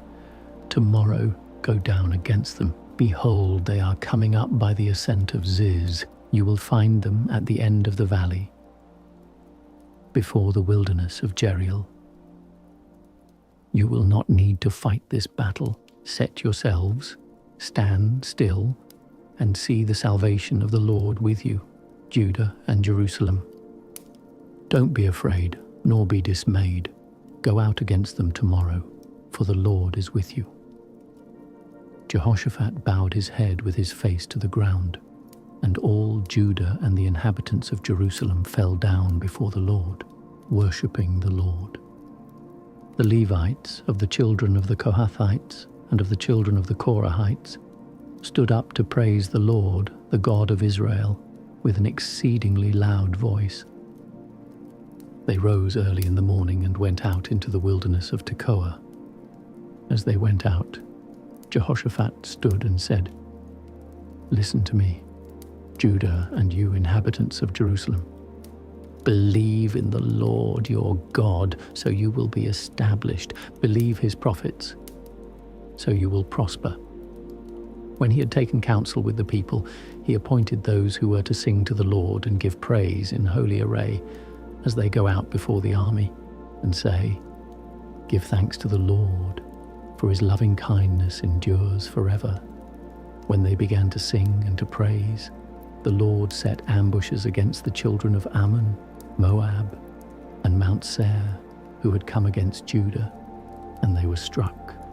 For the children of Ammon and Moab stood up against the inhabitants of Mount Seir to utterly kill and destroy them. When they had finished the inhabitants of Seir, everyone helped to destroy each other. When Judah came to the place overlooking the wilderness, they looked at the multitude, and behold, they were dead bodies fallen to the earth, and there were none who escaped. When Jehoshaphat and his people came to take their plunder, they found among them in abundance both riches and dead bodies with precious jewels, which they stripped off for themselves, more than they could carry away. They took plunder for 3 days. It was so much. On the 4th day they assembled themselves in Berakah. Berakah means blessing valley, for there they blessed the Lord. Therefore the name of that place was called Berakah Valley to this day. Then they returned, every man of Judah and Jerusalem with Jehoshaphat in front of them, to go again to Jerusalem with joy, for the Lord had made them to rejoice over their enemies. They came to Jerusalem with stringed instruments, harps and trumpets to the Lord's house. The fear of God was on all the kingdoms of the countries when they heard that the Lord fought against the enemies of Israel. So the realm of Jehoshaphat was quiet, for his God gave him rest all around. So Jehoshaphat reigned over Judah. He was 35 years old when he began to reign. He reigned 25 years in Jerusalem. His mother's name was Azubah, the daughter of Shilhi. He walked in the way of Asa his father, and didn't turn away from it, doing that which was right in the Lord's eyes. However, the high places were not taken away, and the people had still not set their hearts on the God of their fathers. Now the rest of the acts of Jehoshaphat, first and last, behold, they are written in the history of Jehu the son of Hanani, which is included in the book of the kings of Israel. After this, Jehoshaphat king of Judah joined himself with Ahaziah king of Israel. The same did very wickedly. He joined himself with him to make ships to go to Tarshish. They made the ships in Etzion-Geber. Then Eleazar the son of Dodavahu of Maresha prophesied against Jehoshaphat, saying, "Because you have joined yourself with Ahaziah, the Lord has destroyed your works." The ships were wrecked, so that they were not able to go to Tarshish. Chapter 21. Jehoshaphat slept with his fathers and was buried with his fathers in David's city, and Jehoram his son reigned in his place. He had brothers, the sons of Jehoshaphat, Azariah, Jehiel, Zechariah, Azariah, Michael and Shephatiah. All these were the sons of Jehoshaphat, king of Israel. Their father gave them great gifts of silver, of gold and of precious things, with fortified cities in Judah. But he gave the kingdom to Jehoram, because he was the firstborn. Now when Jehoram had risen up over the kingdom of his father, and had strengthened himself, he killed all his brothers with the sword, and also some of the princes of Israel. Jehoram was 32 years old when he began to reign, and he reigned 8 years in Jerusalem. He walked in the way of the kings of Israel, as did Ahab's house, for he had Ahab's daughter as his wife. He did that which was evil in the Lord's sight. However, the Lord would not destroy David's house because of the covenant that he had made with David, and as he promised to give a lamp to him and to his children always. In his days, Edom revolted from under the hand of Judah and made a king over themselves. Then Jehoram went there with his captains and all his chariots with him. He rose up by night and struck the Edomites who surrounded him, along with the captains of the chariots. So Edom has been in revolt from under the hand of Judah to this day.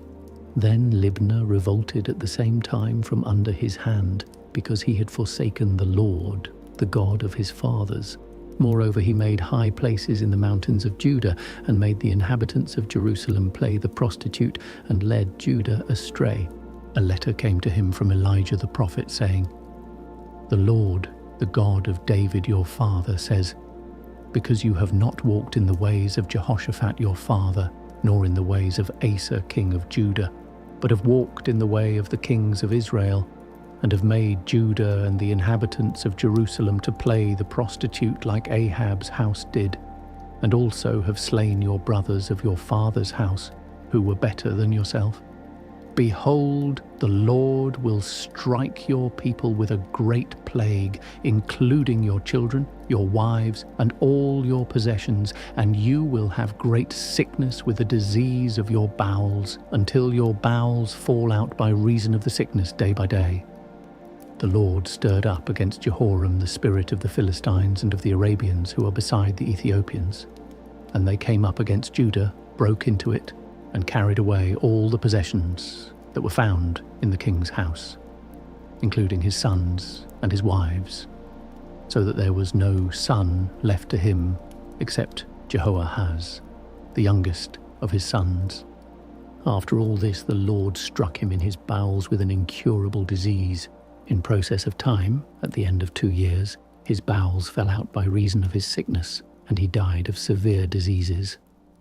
His people made no burning for him, like the burning of his fathers. He was 32 years old when he began to reign, and he reigned in Jerusalem 8 years. He departed with no one's regret. They buried him in David's city, but not in the tombs of the kings. Chapter 22. The inhabitants of Jerusalem made Ahaziah, his youngest son, king in his place, because the band of men who came with the Arabians to the camp had slain all the oldest. So Ahaziah, the son of Jehoram, king of Judah, reigned. Ahaziah was 42 years old when he began to reign, and he reigned 1 year in Jerusalem. His mother's name was Athaliah, the daughter of Omri. He also walked in the ways of Ahab's house, because his mother was his counselor in acting wickedly. He did that which was evil in the Lord's sight, as did Ahab's house, for they were his counselors after the death of his father, to his destruction. He also followed their counsel, and went with Jehoram the son of Ahab king of Israel to war against Hazael king of Syria at Ramoth Gilead. And the Syrians wounded Joram. He returned to be healed in Jezreel of the wounds which they had given him at Ramah, when he fought against Hazael king of Syria. Azariah the son of Jehoram king of Judah went down to see Jehoram the son of Ahab in Jezreel, because he was sick. Now the destruction of Ahaziah was of God, in that he went to Joram, for when he had come, he went out with Jehoram against Jehu the son of Nimshi, whom the Lord had anointed to cut off Ahab's house. When Jehu was executing judgment on Ahab's house, he found the princes of Judah and the sons of the brothers of Ahaziah serving Ahaziah, and killed them. He sought Ahaziah, and they caught him. Now he was hiding in Samaria, and they brought him to Jehu and killed him, and they buried him. For they said, "He is the son of Jehoshaphat, who sought the Lord with all his heart." The house of Ahaziah had no power to hold the kingdom. Now, when Athaliah, the mother of Ahaziah, saw that her son was dead, she arose and destroyed all the royal offspring of the house of Judah. But Jehoshabeath, the king's daughter, took Joash, the son of Ahaziah, and stealthily rescued him from among the king's sons who were slain, and put him and his nurse in the bedroom. So Jehoshabeth, the daughter of King Jehoram, the wife of Jehoiada the priest, for she was the sister of Ahaziah, hid him from Athaliah, so that she didn't kill him. He was with them hidden in God's house 6 years, while Athaliah reigned over the land. Chapter 23. In the 7th year, Jehoiada strengthened himself and took the captains of hundreds Azariah the son of Jeroham, Ishmael the son of Jehohanan, Azariah the son of Obed, Maaseiah the son of Adiah, and Elishaphat the son of Zikri, into a covenant with him. They went around in Judah and gathered the Levites out of all the cities of Judah and the heads of fathers' households of Israel, and they came to Jerusalem. All the assembly made a covenant with the king in God's house, Jehoiada Hebrew. He said to them, "Behold, the king's son must reign, as the Lord has spoken concerning the sons of David. This is the thing that you must do. A third part of you who come in on the Sabbath of the priests and of the Levites shall be gatekeepers of the thresholds. A third part shall be at the king's house, and a third part at the gate of the foundation. All the people will be in the courts of the Lord's house, but let no one come into the Lord's house except the priests and those who minister of the Levites. They shall come in, for they are holy, but all the people shall follow the Lord's instructions. The Levites shall surround the king, every man with his weapons in his hand. Whoever comes into the house, let him be slain. Be with the king when he comes in and when he goes out. So the Levites and all Judah did according to all that Jehoiada the priest commanded. They each took his men, those who were to come in on the Sabbath with those who were to go out on the Sabbath. For Jehoiada the priest didn't dismiss the shift. Jehoiada the priest delivered to the captains of hundreds the spears, bucklers and shields that had been King David's, which were in God's house. He set all the people, every man with his weapon in his hand, from the right side of the house to the left side of the house, near the altar and the house, around the king. Then they brought out the king's son, put the crown on him, gave him the covenant, and made him king. Jehoiada and his sons anointed him, and they said, "Long live the king." When Athaliah heard the noise of the people running and praising the king, she came to the people into the Lord's house. Then she looked, and behold, the king stood by his pillar at the entrance, with the captains and the trumpeters by the king. All the people of the land rejoiced and blew trumpets. The singers also played musical instruments and led the singing of praise. Then Athaliah tore her clothes and said, "Treason! Treason!" Jehoiada the priest brought out the captains of hundreds who were set over the army and said to them, "Bring her out between the ranks, and whoever follows her, let him be slain with the sword." For the priest said, "Don't kill her in the Lord's house." So they made way for her. She went to the entrance of the horse gate to the king's house, and they killed her there. Jehoiada made a covenant between himself, all the people and the king, that they should be the Lord's people. All the people went to the house of Baal, broke it down, broke his altars and his images in pieces, and killed Mattan the priest of Baal before the altars.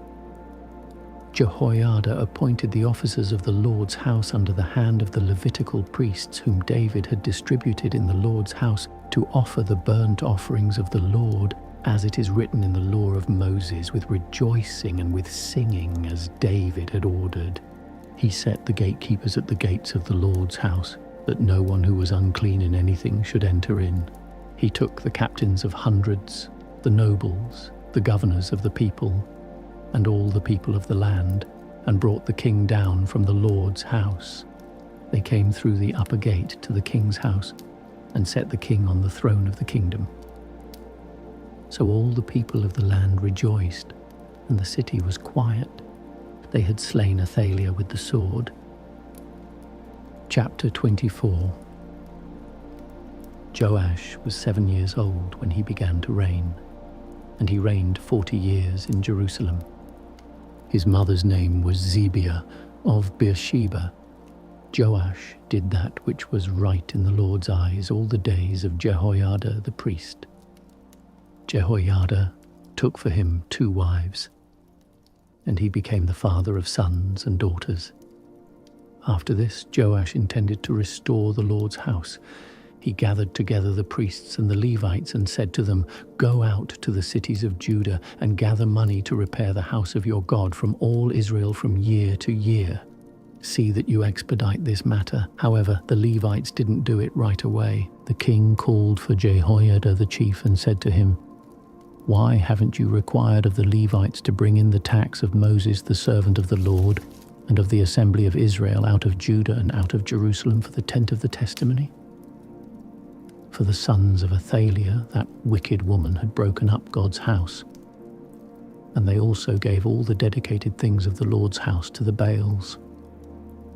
So the king commanded, and they made a chest, and set it outside at the gate of the Lord's house. They made a proclamation through Judah and Jerusalem to bring in for the Lord the tax that Moses, the servant of God, laid on Israel in the wilderness. All the princes and all the people rejoiced and brought in and cast into the chest until they had filled it. Whenever the chest was brought to the king's officers by the hand of the Levites, and when they saw that there was much money, the king's scribe and the chief priest's officer came and emptied the chest and took it and carried it to its place again. Thus they did day by day and gathered money in abundance. The king and Jehoiada gave it to those who did the work of the service of the Lord's house. They hired masons and carpenters to restore the Lord's house, and also those who worked iron and bronze to repair the Lord's house. So the workmen worked, and the work of repairing went forward in their hands. They set up God's house as it was designed and strengthened it. When they had finished, they brought the rest of the money before the king and Jehoiada, from which were made vessels for the Lord's house, even vessels with which to minister and to offer, including spoons and vessels of gold and silver. They offered burnt offerings in the Lord's house continually all the days of Jehoiada. But Jehoiada grew old and was full of days, and he died. He was 130 years old when he died. They buried him in David's city among the kings, because he had done good in Israel and toward God and his house. Now, after the death of Jehoiada, the princes of Judah came and bowed down to the king. Then the king listened to them. They abandoned the house of the Lord, the God of their fathers, and served the Asherah poles and the idols. So wrath came on Judah and Jerusalem for this their guiltiness. Yet he sent prophets to them to bring them again to the Lord, and they testified against them, but they would not listen. The Spirit of God came on Zechariah, the son of Jehoiada, the priest, and he stood above the people and said to them, God says, why do you disobey the Lord's commandments so that you can't prosper? Because you have forsaken the Lord, he has also forsaken you. They conspired against him and stoned him with stones at the commandment of the king in the court of the Lord's house. Thus Joash the king didn't remember the kindness which Jehoiada his father had done to him, but killed his son. When he died, he said, may the Lord look at it and repay it. At the end of the year, the army of the Syrians came up against him. They came to Judah and Jerusalem and destroyed all the princes of the people from among the people, and sent all their plunder to the king of Damascus. For the army of the Syrians came with a small company of men, and the Lord delivered a very great army into their hand, because they had forsaken the Lord, the God of their fathers. So they executed judgment on Joash when they had departed from him, for they left him seriously wounded. His own servants conspired against him for the blood of the sons of Jehoiada the priest, and killed him on his bed, and he died. They buried him in David's city, but they didn't bury him in the tombs of the kings. These are those who conspired against him: Zabad, the son of Shimeath the Ammonitess, and Jehozabad, the son of Shimrith the Moabitess. Now, concerning his sons, the greatness of the burdens laid on him, and the rebuilding of God's house, behold, they are written in the commentary of the book of the kings. Amaziah his son reigned in his place. Chapter 25. Amaziah was 25 years old when he began to reign, and he reigned 29 years in Jerusalem. His mother's name was Jehoadan of Jerusalem. He did that which was right in the Lord's eyes, but not with a perfect heart. Now, when the kingdom was established to him, he killed his servants who had killed his father the king. But he didn't put their children to death, but did according to that which is written in the law in the book of Moses, as the Lord commanded, saying, the fathers shall not die for the children, neither shall the children die for the fathers, but every man shall die for his own sin. Moreover, Amaziah gathered Judah together and ordered them according to their fathers' houses, under captains of thousands and captains of hundreds, even all Judah and Benjamin. He counted them from 20 years old and upward, and found that there were 300,000 chosen men able to go out to war, who could handle spear and shield. He also hired 100,000 mighty men of valor out of Israel for 100 talents. A man of God came to him saying, "King, don't let the army of Israel go with you, for the Lord is not with Israel, with all the children of Ephraim. But if you will go, take action and be strong for the battle. God will overthrow you before the enemy, for God has power to help and to overthrow."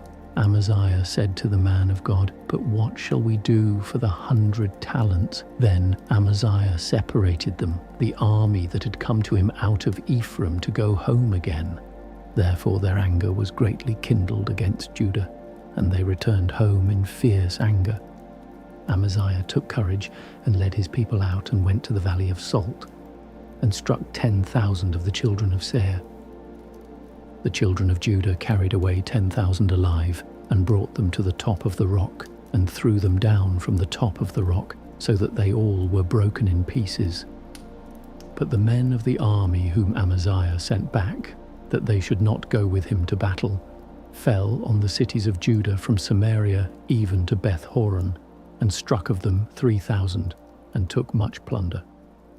Now, after Amaziah had come from the slaughter of the Edomites, he brought the gods of the children of Seir, and set them up to be his gods, and bowed down himself before them, and burned incense to them.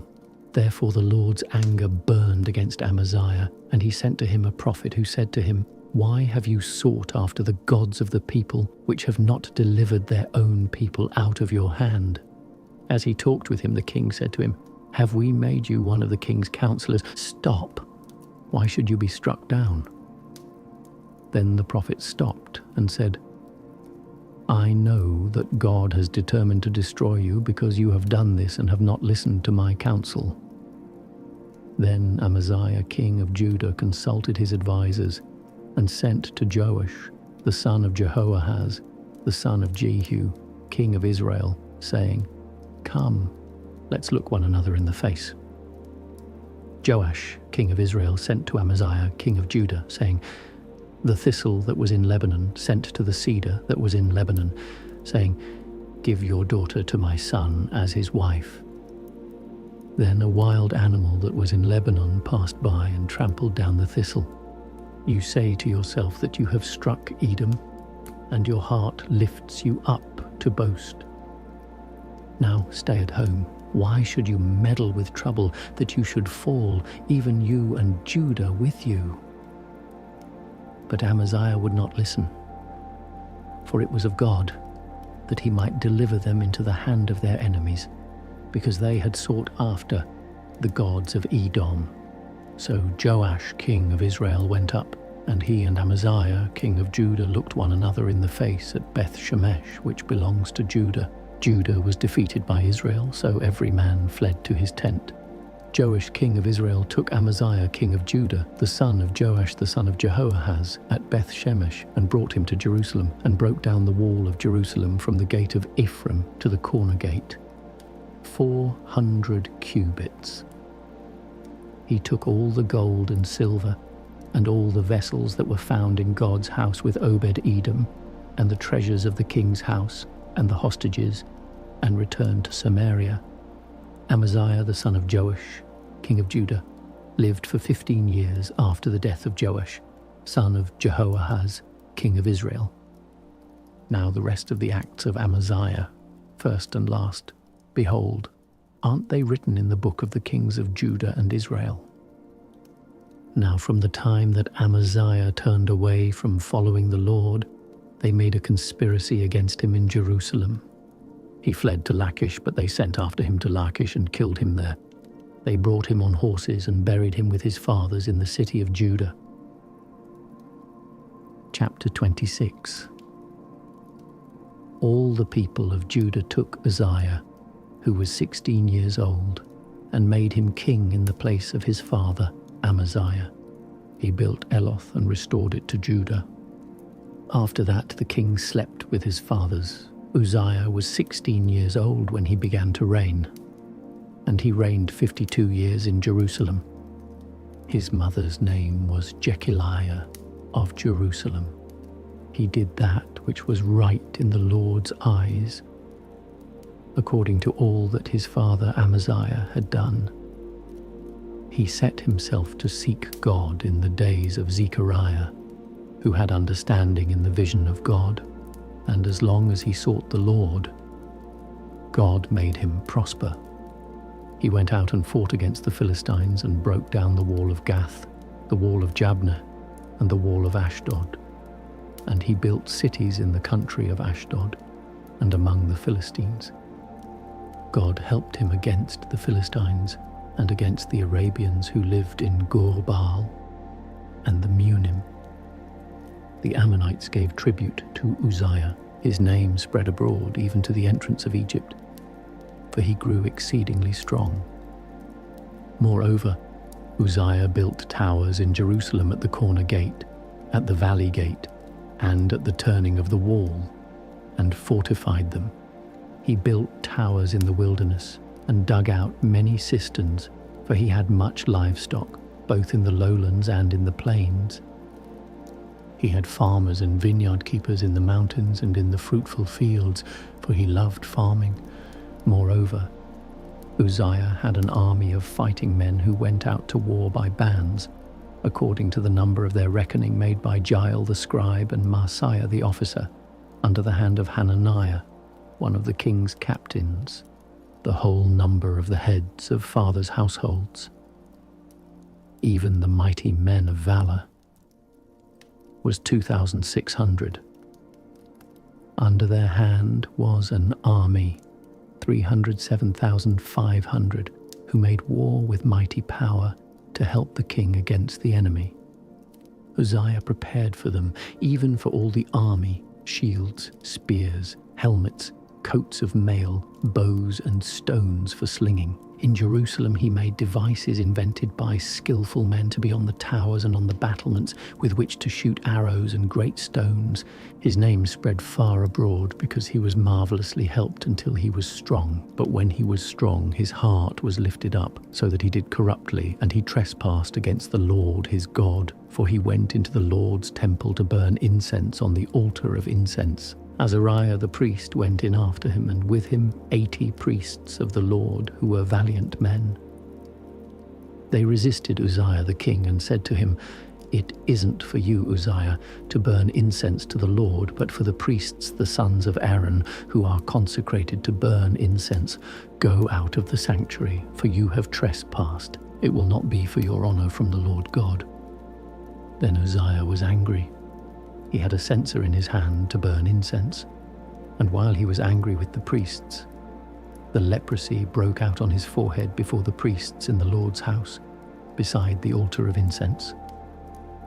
Azariah the chief priest and all the priests looked at him, and behold, he was leprous in his forehead, and they thrust him out quickly from there.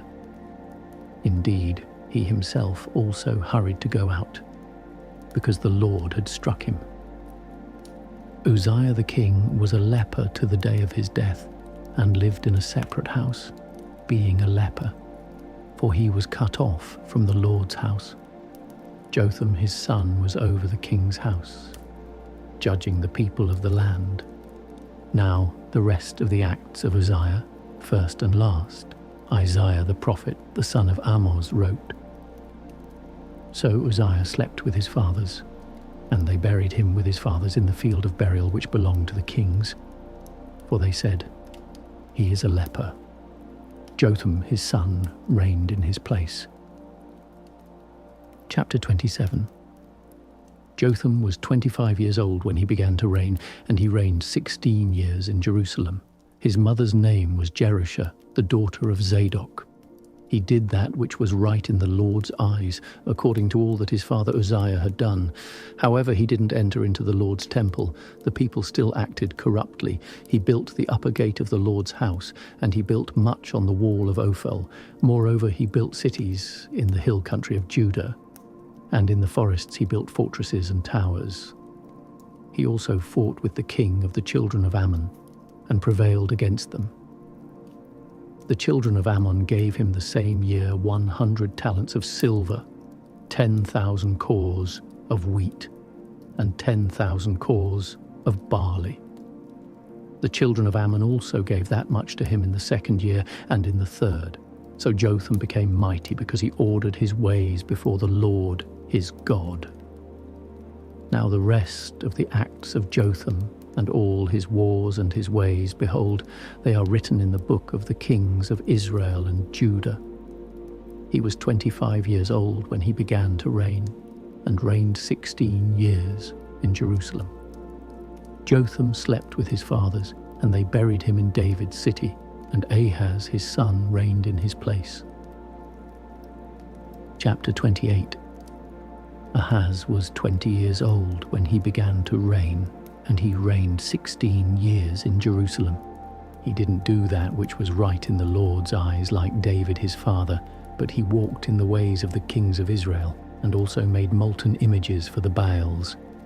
Moreover, he burned incense in the valley of the son of Hinnom, and burned his children in the fire, according to the abominations of the nations whom the Lord cast out before the children of Israel.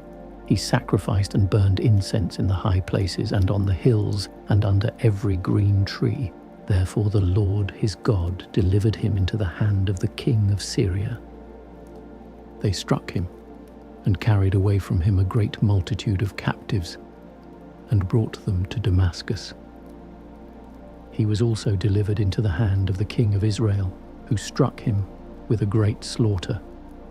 For Pekah, the son of Remaliah, killed in Judah 120,000 in one day, all of them valiant men, because they had forsaken the Lord, the God of their fathers. The children of Israel carried away captive of their brothers 200,000 women, sons and daughters, and also took away much plunder from them, and brought the plunder to Samaria. But a prophet of the Lord was there, whose name was Oded, and he went out to meet the army that came to Samaria, and said to them, Behold, because the Lord, the God of your fathers, was angry with Judah, he has delivered them into your hand, and you have slain them in a rage which has reached up to heaven. Now you intend to degrade the children of Judah and Jerusalem as male and female slaves for yourselves. Aren't there even with you trespasses of your own against the Lord your God? Now hear me, therefore, and send back the captives that you have taken captive from your brothers, for the fierce wrath of the Lord is on you. Then some of the heads of the children of Ephraim, Azariah the son of Johanan, Berechiah the son of Meshelemeth, Jehizkiah the son of Shallum, and Amasa the son of Hadlai, stood up against those who came from the war, and said to them, You must not bring in the captives here, for you intend that which will bring on us a trespass against the Lord, to add to our sins and to our guilt, for our guilt is great, and there is fierce wrath against Israel. So the armed men left the captives and the plunder before the princes and all the assembly. The men who have been mentioned by name rose up and took the captives, and with the plunder clothed all who were naked among them, dressed them, gave them sandals, gave them something to eat and to drink, anointed them, carried all the feeble of them on donkeys, and brought them to Jericho, the city of palm trees, to their brothers. Then they returned to Samaria. At that time King Ahaz sent to the kings of Assyria to help him. For again the Edomites had come and struck Judah and carried away captives. The Philistines also had invaded the cities of the lowland and of the south of Judah, and had taken Beth Shemesh, Aijalon, Gederoth, Soko with its villages, Timnah with its villages, and also Gimzo and its villages. And they lived there. For the Lord brought Judah low because of Ahaz, king of Israel, because he acted without restraint in Judah and trespassed severely against the Lord. Tilgath-Pilneser, king of Assyria, came to him and gave him trouble, but didn't strengthen him. For Ahaz took away a portion out of the Lord's house and out of the house of the king and of the princes, and gave it to the king of Assyria, but it didn't help him. In the time of his distress, he trespassed yet more against the Lord, this same King Ahaz. For he sacrificed to the gods of Damascus, which had defeated him. He said, "Because the gods of the kings of Syria helped them, I will sacrifice to them, that they may help me." But they were the ruin of him and of all Israel. Ahaz gathered together the vessels of God's house, cut the vessels of God's house in pieces, and shut up the doors of the Lord's house, and he made himself altars in every corner of Jerusalem. In every city of Judah he made high places to burn incense to other gods, and provoked the Lord, the God of his fathers, to anger. Now the rest of his acts, and all his ways, first and last, behold, they are written in the book of the kings of Judah and Israel. Ahaz slept with his fathers, and they buried him in the city, even in Jerusalem, because they didn't bring him into the tombs of the kings of Israel, and Hezekiah his son reigned in his place. Chapter 29. Hezekiah began to reign when he was 25 years old, and he reigned 29 years in Jerusalem. His mother's name was Abijah, the daughter of Zechariah. He did that which was right in the Lord's eyes, according to all that David his father had done. In the first year of his reign, in the first month, he opened the doors of the Lord's house and repaired them. He brought in the priests and the Levites and gathered them together into the wide place on the east, and said to them, "Listen to me, you Levites. Now sanctify yourselves and sanctify the house of the Lord, the God of your fathers, and carry the filthiness out of the holy place. For our fathers were unfaithful, and have done that which was evil in the Lord our God's sight, and have forsaken him, and have turned away their faces from the habitation of the Lord, and turned their backs. Also they have shut up the doors of the porch, and put out the lamps, and have not burned incense, nor offered burnt offerings in the holy place to the God of Israel. Therefore the Lord's wrath was on Judah and Jerusalem, and he has delivered them to be tossed back and forth, to be an astonishment and a hissing, as you see with your eyes. For behold, our fathers have fallen by the sword, and our sons and our daughters and our wives are in captivity for this. Now it is in my heart to make a covenant with the Lord, the God of Israel, that his fierce anger may turn away from us. My sons, don't be negligent now, for the Lord has chosen you to stand before him, to minister to him, and that you should be his ministers and burn incense." Then the Levites arose, Mahath, the son of Amasai, and Joel the son of Azariah, of the sons of the Kohathites, and of the sons of Merari, Kish the son of Abdi, and Azariah, the son of Jehalalel, and of the Gershonites, Joah the son of Zima, and Eden the son of Joah, and of the sons of Elizaphan, Shimri and Joel, and of the sons of Asaph, Zechariah and Mattaniah, and of the sons of Heman, Jehuel and Shimei, and of the sons of Jeduthun, Shemaiah and Uziel. They gathered their brothers, sanctified themselves, and went in, according to the commandment of the king by the Lord's words, to cleanse the Lord's house. The priests went into the inner part of the Lord's house to cleanse it, and brought out all the uncleanness that they found in the Lord's temple into the court of the Lord's house. The Levites took it from there to carry it out to the brook Kidron. Now they began on the first day of the first month to sanctify, and on the 8th day of the month they came to the Lord's porch. They sanctified the Lord's house in 8 days, and on the 16th day of the first month they finished. Then they went in to Hezekiah the king within the palace and said, we have cleansed all the Lord's house, including the altar of burnt offering with all its vessels, and the table of showbread with all its vessels. Moreover, we have prepared and sanctified all the vessels which King Ahaz threw away in his reign when he was unfaithful. Behold, they are before the Lord's altar." Then Hezekiah the king arose early, gathered the princes of the city, and went up to the Lord's house. They brought 7 bulls, 7 rams, 7 lambs, and 7 male goats, for a sin offering for the kingdom, for the sanctuary, and for Judah. He commanded the priests, the sons of Aaron, to offer them on the Lord's altar. So they killed the bulls, and the priests received the blood and sprinkled it on the altar. They killed the rams and sprinkled the blood on the altar. They also killed the lambs and sprinkled the blood on the altar. They brought near the male goats for the sin offering before the king and the assembly, and they laid their hands on them. Then the priests killed them, and they made a sin offering with their blood on the altar, to make atonement for all Israel. For the king commanded that the burnt offering and the sin offering should be made for all Israel. He set the Levites in the Lord's house with cymbals, with stringed instruments, and with harps, according to the commandment of David, of Gad the king's seer, and Nathan the prophet. For the commandment was from the Lord by his prophets. The Levites stood with David's instruments, and the priests with the trumpets. Hezekiah commanded them to offer the burnt offering on the altar.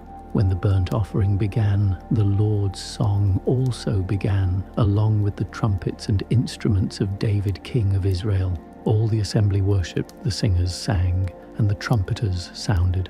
All this continued until the burnt offering was finished.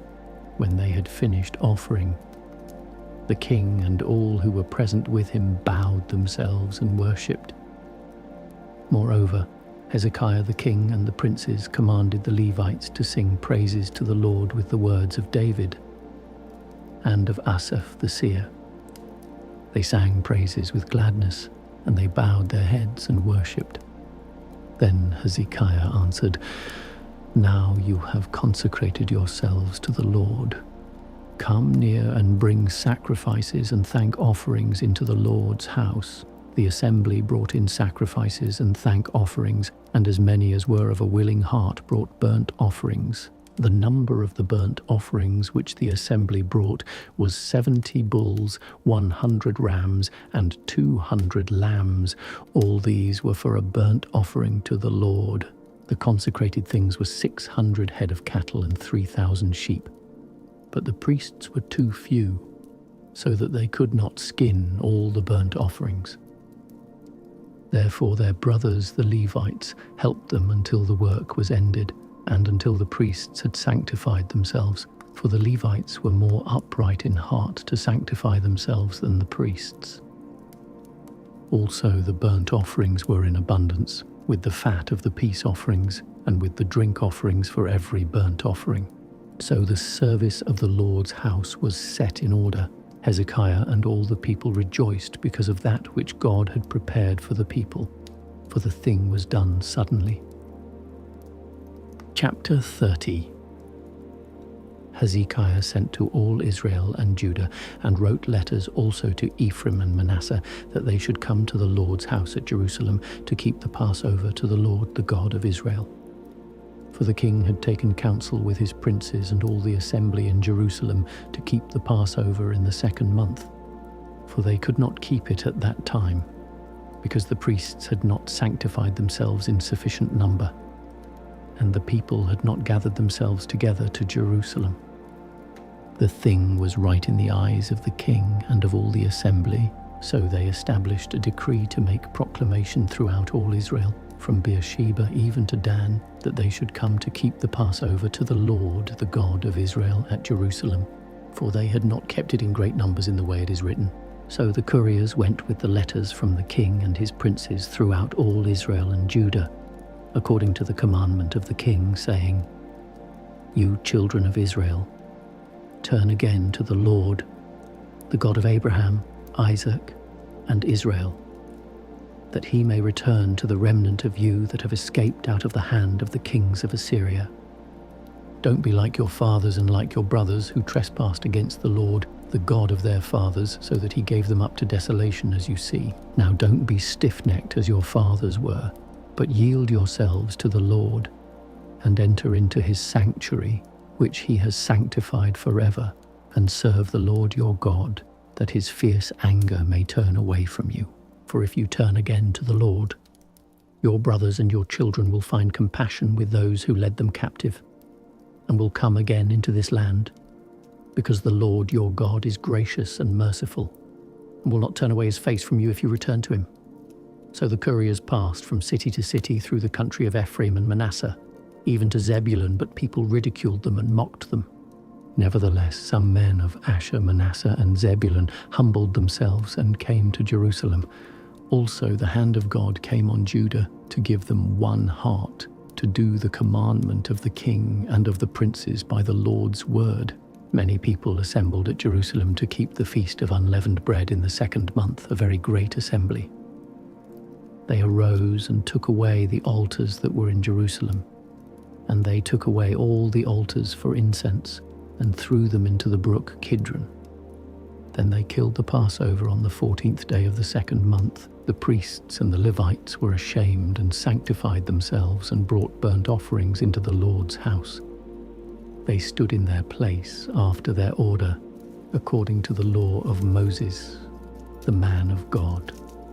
The priests sprinkled the blood which they received of the hand of the Levites, for there were many in the assembly who had not sanctified themselves. Therefore the Levites were in charge of killing the Passovers for everyone who was not clean, to sanctify them to the Lord.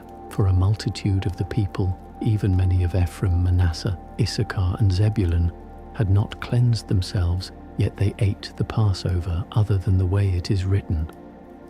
For Hezekiah had prayed for them, saying, "May the good Lord pardon everyone who sets his heart to seek God, the Lord, the God of his fathers, even if they aren't clean according to the purification of the sanctuary." The Lord listened to Hezekiah and healed the people. The children of Israel who were present at Jerusalem kept the feast of unleavened bread 7 days with great gladness. The Levites and the priests praised the Lord day by day, singing with loud instruments to the Lord. Hezekiah spoke encouragingly to all the Levites who had good understanding in the service of the Lord. So they ate throughout the feast for the 7 days, offering sacrifices of peace offerings and making confession to the Lord, the God of their fathers. The whole assembly took counsel to keep another 7 days, and they kept another 7 days with gladness. For Hezekiah king of Judah gave to the assembly for offerings 1,000 bulls and 7,000 sheep. And the princes gave to the assembly 1,000 bulls and 10,000 sheep. And a great number of priests sanctified themselves. All the assembly of Judah, with the priests and the Levites, and all the assembly who came out of Israel, and the foreigners who came out of the land of Israel and who lived in Judah, rejoiced. So there was great joy in Jerusalem. For since the time of Solomon the son of David king of Israel, there was nothing like this in Jerusalem. Then the Levitical priests arose and blessed the people. Their voice was heard, and their prayer came up to his holy habitation, even to heaven. Chapter 31. Now when all this was finished, all Israel who were present went out to the cities of Judah and broke the pillars in pieces, cut down the Asherah poles, and broke down the high places and the altars out of all Judah and Benjamin, also in Ephraim and Manasseh, until they had destroyed them all. Then all the children of Israel returned, every man to his possession, into their own cities. Hezekiah appointed the divisions of the priests and the Levites after their divisions, every man according to his service, both the priests and the Levites, for burnt offerings and for peace offerings, to minister, to give thanks, and to praise in the gates of the Lord's camp. He also appointed the king's portion of his possessions for the burnt offerings, for the morning and evening burnt offerings, and the burnt offerings for the Sabbaths, for the new moons, and for the set feasts, as it is written in the Lord's law. Moreover, he commanded the people who lived in Jerusalem to give the portion of the priests and the Levites, that they might give themselves to the Lord's law. As soon as the commandment went out, the children of Israel gave in abundance the first fruits of grain, new wine, oil, honey, and of all the increase of the field, and they brought in the tithe of all things abundantly. The children of Israel and Judah, who lived in the cities of Judah, also brought in the tithe of cattle and sheep, and the tithe of dedicated things which were consecrated to the Lord their God, and laid them in heaps. In the 3rd month, they began to lay the foundation of the heaps, and finished them in the 7th month. When Hezekiah and the princes came and saw the heaps, they blessed the Lord and his people Israel. Then Hezekiah questioned the priests and the Levites about the heaps. Azariah, the chief priest of the house of Zadok, answered him and said, "Since people began to bring the offerings into the Lord's house, we have eaten and had enough, and have plenty left over, for the Lord has blessed his people, and that which is left is this great store." Then Hezekiah commanded them to prepare rooms in the Lord's house, and they prepared them. They brought in the offerings, the tithes, and the dedicated things faithfully. Conaniah the Levite was ruler over them, and Shimei his brother was second. Jehiel, Azaziah, Nahath, Asahel, Jeremoth, Jozabad, Eliel, Ismachiah, Mahath, and Benaiah were overseers under the hand of Conaniah and Shimei his brother, by the appointment of Hezekiah the king and Azariah the ruler of God's house.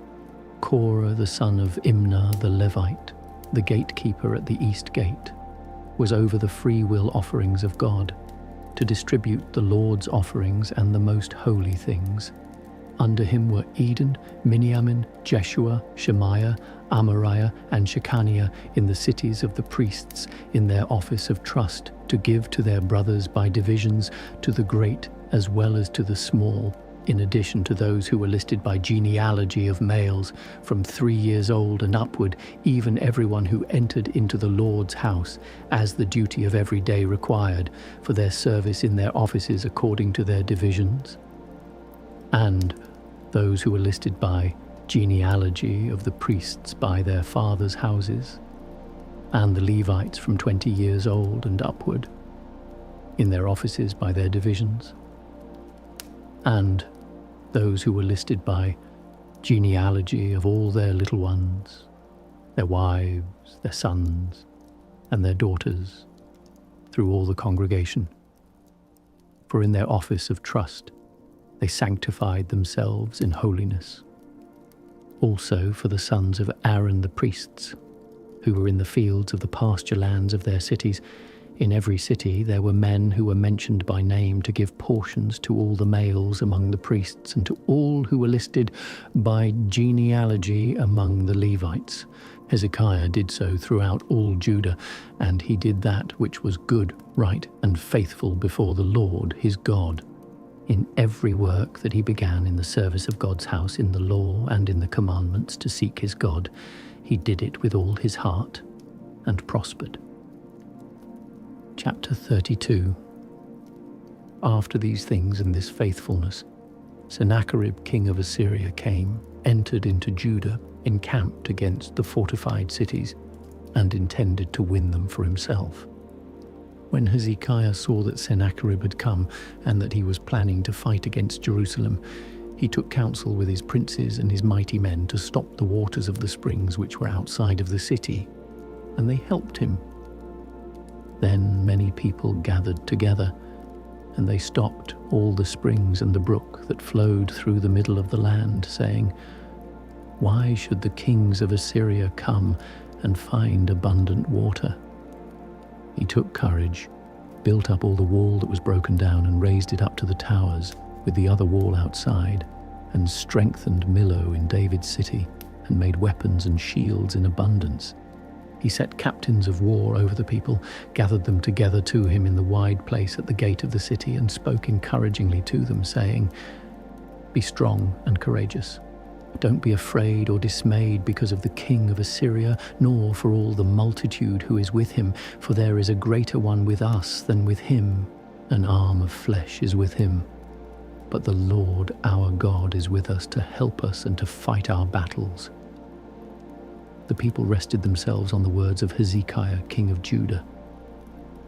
After this, Sennacherib, king of Assyria, sent his servants to Jerusalem.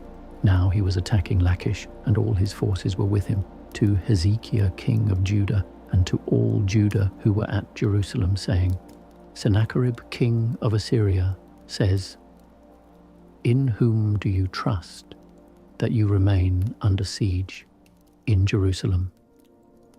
Doesn't Hezekiah persuade you to give you over to die by famine and by thirst, saying, "The Lord our God will deliver us out of the hand of the king of Assyria"?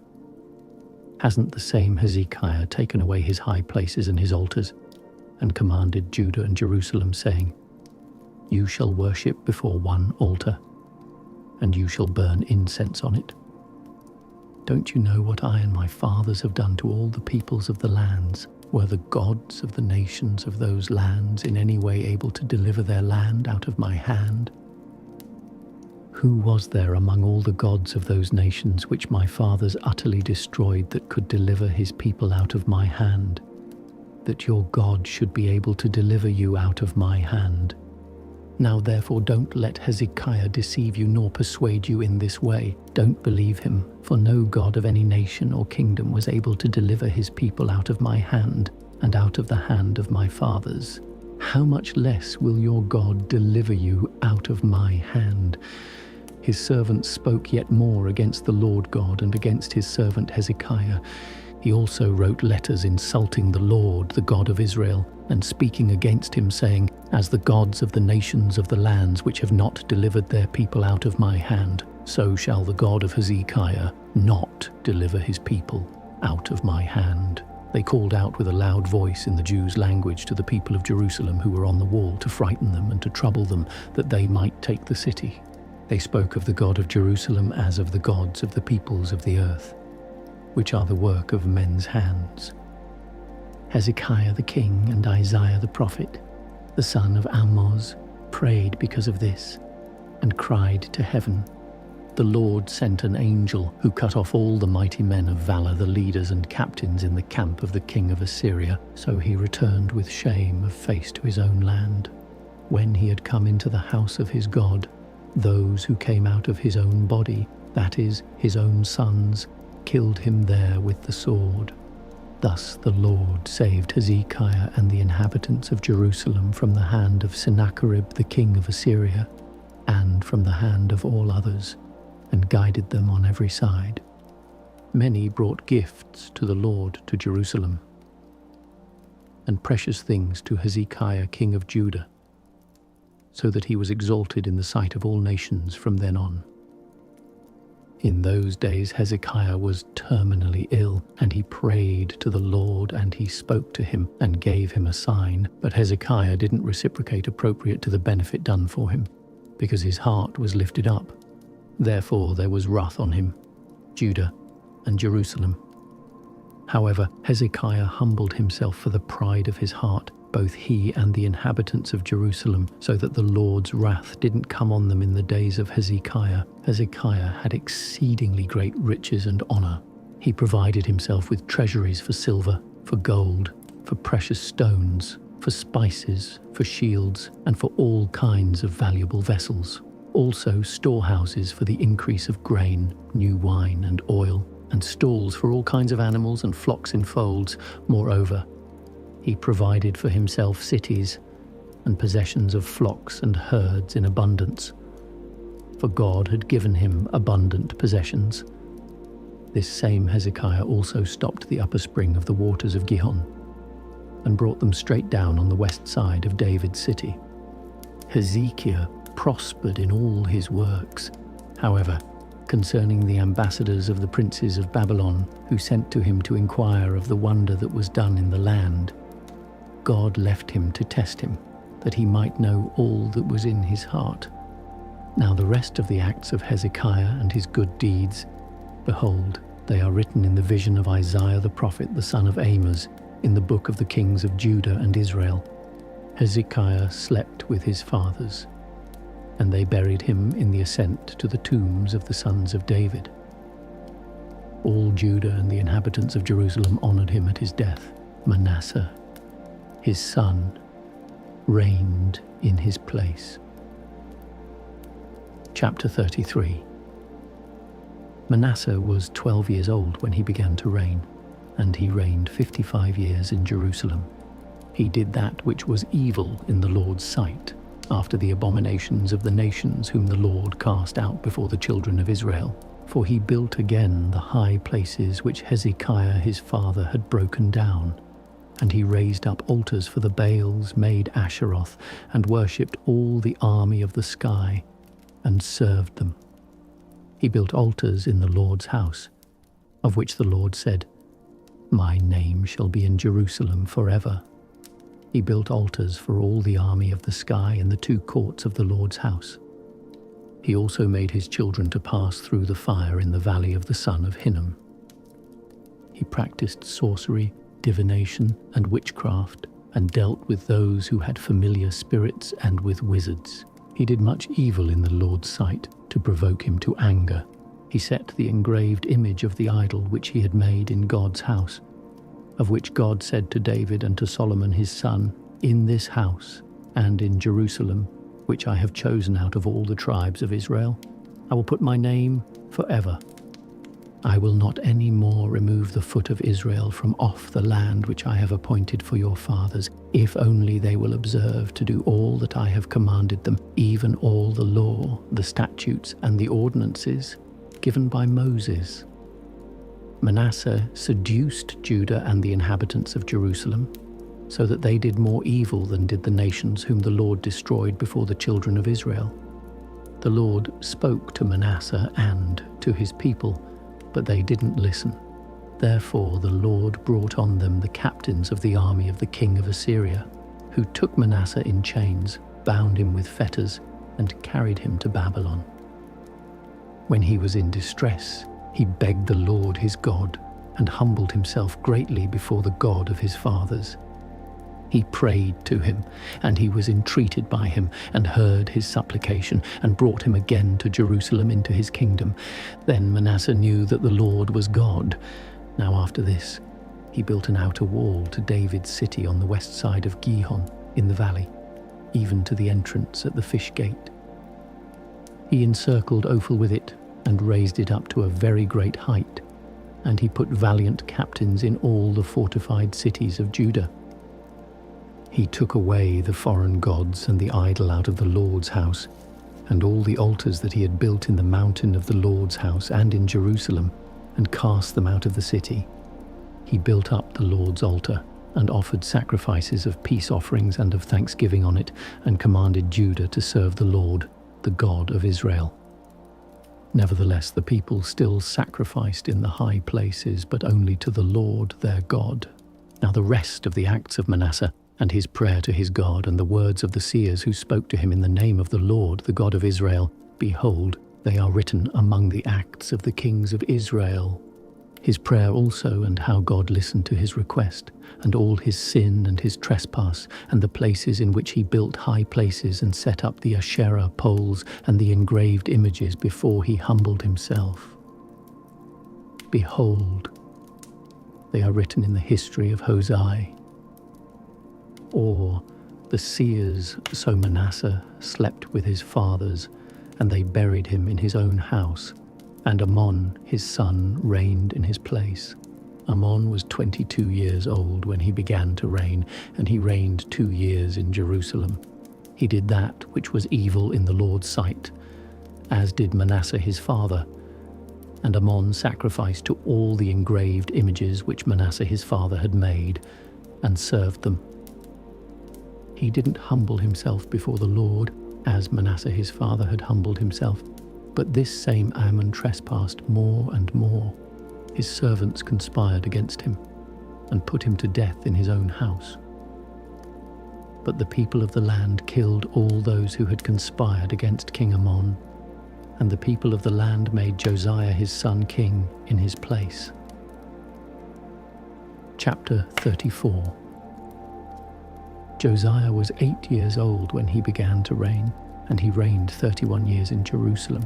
He did that which was right in the Lord's eyes, and walked in the ways of David his father, and didn't turn away to the right hand or to the left. For in the 8th year of his reign, while he was yet young, he began to seek after the God of David his father, and in the 12th year he began to purge Judah and Jerusalem from the high places, the Asherah poles, the engraved images, and the molten images. They broke down the altars of the Baals in his presence, and he cut down the incense altars that were on high above them.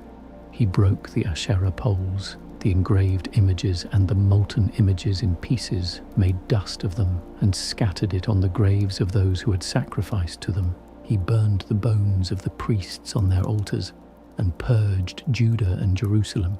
He did this in the cities of Manasseh, Ephraim, and Simeon, even to Naphtali, around in their ruins. He broke down the altars, beat the Asherah poles and the engraved images into powder, and cut down all the incense altars throughout all the land of Israel, then returned to Jerusalem. Now in the 18th year of his reign, when he had purged the land and the house, he sent Shaphan the son of Azaliah, Messiah the governor of the city, and Joah the son of Joahaz the recorder to repair the house of the Lord, his God. They came to Hilkiah the high priest, and delivered the money that was brought into God's house, which the Levites, the keepers of the threshold, had gathered from the hands of Manasseh, Ephraim, of all the remnant of Israel, of all Judah and Benjamin, and of the inhabitants of Jerusalem. They delivered it into the hands of the workmen who had the oversight of the Lord's house. And the workmen who labored in the Lord's house gave it to mend and repair the house. They gave it to the carpenters and to the builders to buy cut stone and timber for couplings, and to make beams for the houses which the kings of Judah had destroyed. The men did the work faithfully. Their overseers were Jahath and Obadiah the Levites, of the sons of Merari, and Zechariah and Meshullam, of the sons of the Kohathites, to give direction, and others of the Levites, who were all skillful with musical instruments. Also they were over the bearers of burdens, and directed all who did the work in every kind of service. Of the Levites there were scribes, officials, and gatekeepers. When they brought out the money that was brought into the Lord's house, Hilkiah the priest found the book of the Lord's law given by Moses. Hilkiah answered Shaphan the scribe, "I have found the book of the law in the Lord's house." So Hilkiah delivered the book to Shaphan. Shaphan carried the book to the king, and moreover brought back word to the king, saying, "All that was committed to your servants, they are doing. They have emptied out the money that was found in the Lord's house, and have delivered it into the hand of the overseers and into the hand of the workmen." Shaphan the scribe told the king, saying, "Hilkiah the priest has delivered me a book." Shaphan read from it to the king. When the king had heard the words of the law, he tore his clothes. The king commanded Hilkiah, Ahikam the son of Shaphan, Abdon the son of Micah, Shaphan the scribe, and Asaiah the king's servant, saying, "Go inquire of the Lord for me, and for those who are left in Israel and in Judah, concerning the words of the book that is found. For great is the Lord's wrath that is poured out on us, because our fathers have not kept the Lord's word, to do according to all that is written in this book." So Hilkiah and those whom the king had commanded went to Huldah the prophetess, the wife of Shallum, the son of Tokath, the son of Hasrah, keeper of the wardrobe. Now she lived in Jerusalem in the 2nd quarter, And they spoke to her to that effect.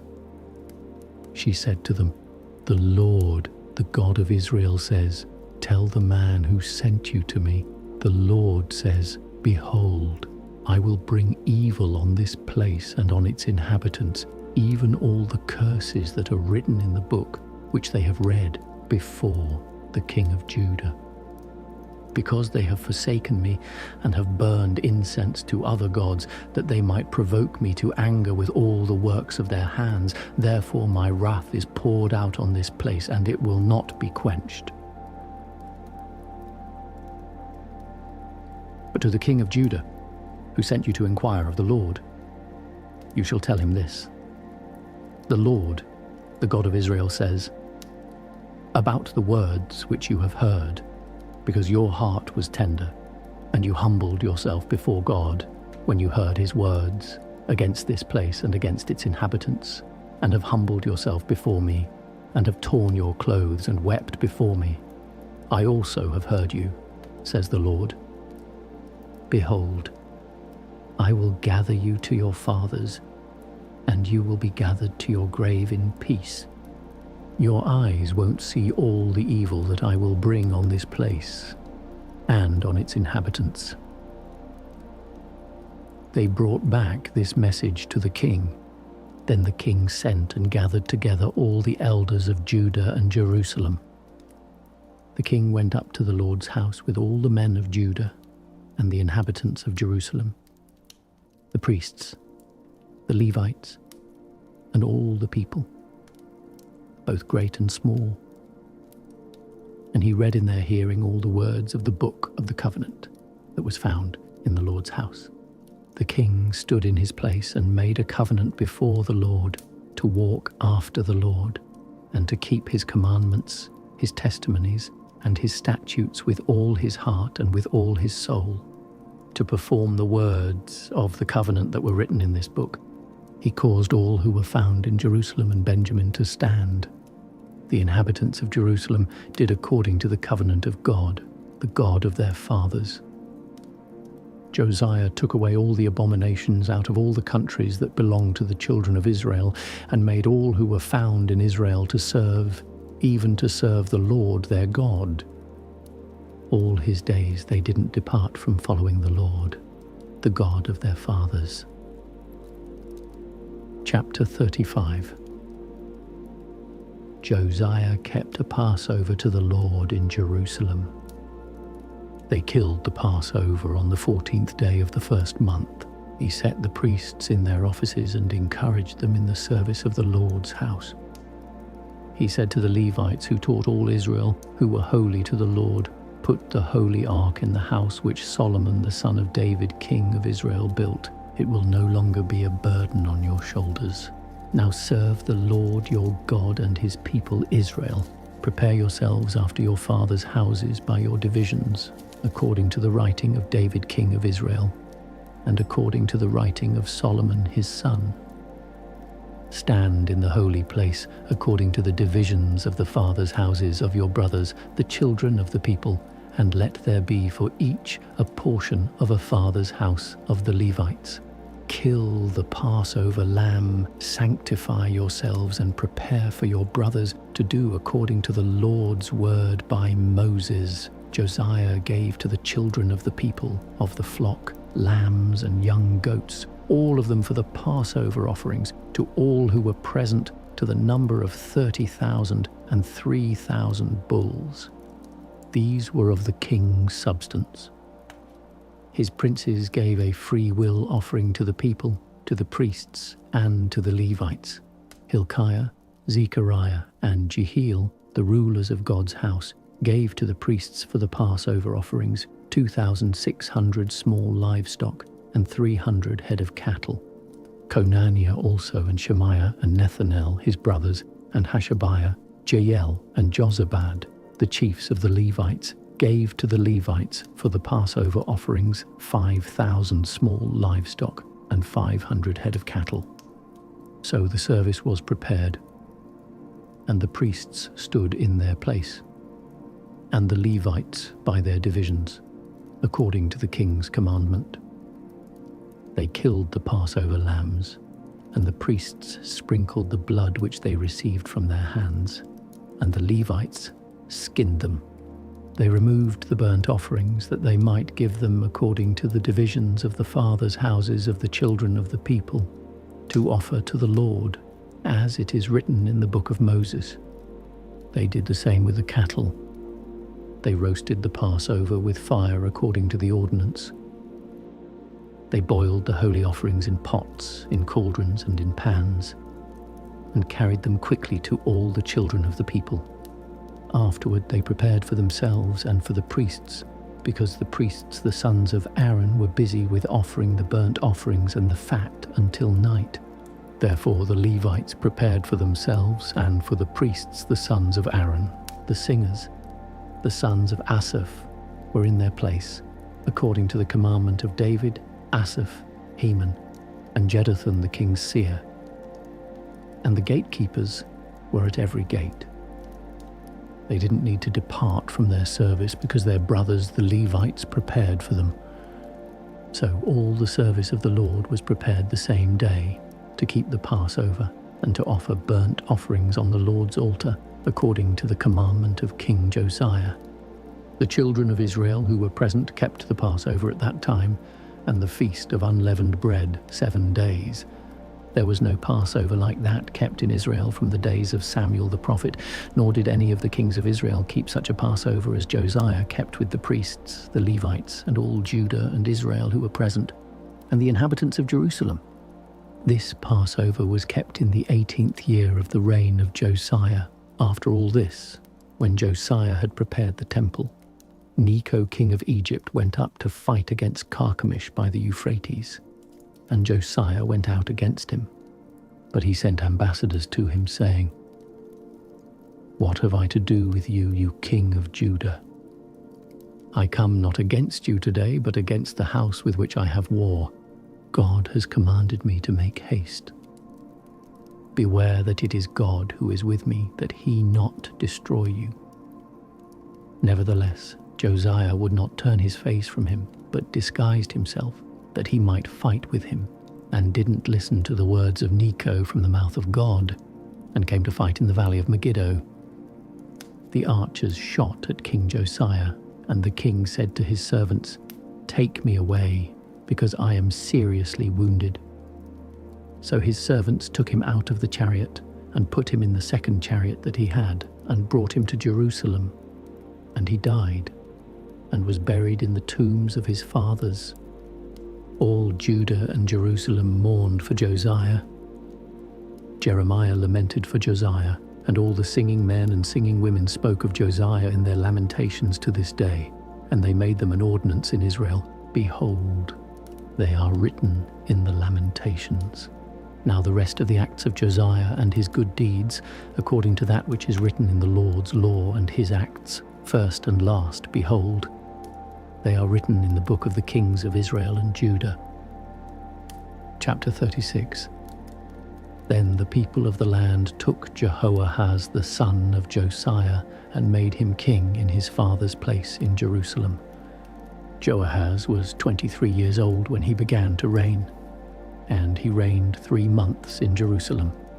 The king of Egypt removed him from office at Jerusalem, and fined the land 100 talents of silver, and a talent the king of Egypt made Eliakim his brother king over Judah and Jerusalem, and changed his name to Jehoiakim. Necho took Joahaz his brother, and carried him to Egypt. Jehoiakim was 25 years old when he began to reign, and he reigned 11 years in Jerusalem. He did that which was evil in the Lord his God's sight. Nebuchadnezzar, king of Babylon, came up against him, and bound him in fetters to carry him to Babylon. Nebuchadnezzar also carried some of the vessels of the Lord's house to Babylon, and put them in his temple at Babylon. Now the rest of the acts of Jehoiakim, and his abominations which he did, and that which was found in him, behold, they are written in the book of the kings of Israel and Judah.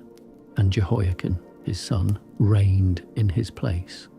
Jehoiakim was 8 years old when he began to reign, and he reigned 3 months and 10 days in Jerusalem. he did that which was evil in the Lord's sight. At the return of the year, King Nebuchadnezzar sent and brought him to Babylon with the valuable vessels of the Lord's house, and made Zedekiah his brother king over Judah and Jerusalem. Zedekiah was 21 years old when he began to reign, and he reigned 11 years in Jerusalem. He did that which was evil in the Lord his God's sight. He didn't humble himself before Jeremiah the prophet speaking from the Lord's mouth. He also rebelled against King Nebuchadnezzar, who had made him swear by God. But he stiffened his neck and hardened his heart against turning to the Lord, the God of Israel. Moreover, all the chiefs of the priests and the people trespassed very greatly after all the abominations of the nations, and they polluted the Lord's house which he had made holy in Jerusalem. The Lord, the God of their fathers, sent to them by his messengers, rising up early and sending, because he had compassion on his people and on his dwelling place. But they mocked the messengers of God, despised his words, and scoffed at his prophets, until the Lord's wrath arose against his people, until there was no remedy. Therefore he brought on them the king of the Chaldeans, who killed their young men with the sword in the house of their sanctuary, and had no compassion on young man or virgin, old man or infirm. He gave them all into his hand, all the vessels of God's house, great and small, and the treasures of the Lord's house, and the treasures of the king and of his princes. All these he brought to Babylon. They burned God's house, broke down the wall of Jerusalem, burned all its palaces with fire, and destroyed all of its valuable vessels. He carried those who had escaped from the sword away to Babylon, and they were servants to him and his sons until the reign of the kingdom of Persia, to fulfill the Lord's word by Jeremiah's mouth, until the land had enjoyed its Sabbaths. As long as it lay desolate, it kept Sabbath to fulfill 70 years. Now in the first year of Cyrus king of Persia, that the Lord's word by the mouth of Jeremiah might be accomplished, the Lord stirred up the spirit of Cyrus king of Persia, so that he made a proclamation throughout all his kingdom, and put it also in writing, saying, Cyrus, king of Persia, says, the Lord, the God of heaven, has given all the kingdoms of the earth to me, and he has commanded me to build him a house in Jerusalem, which is in Judah. Whoever there is among you of all his people, the Lord his God be with him, and let him go up.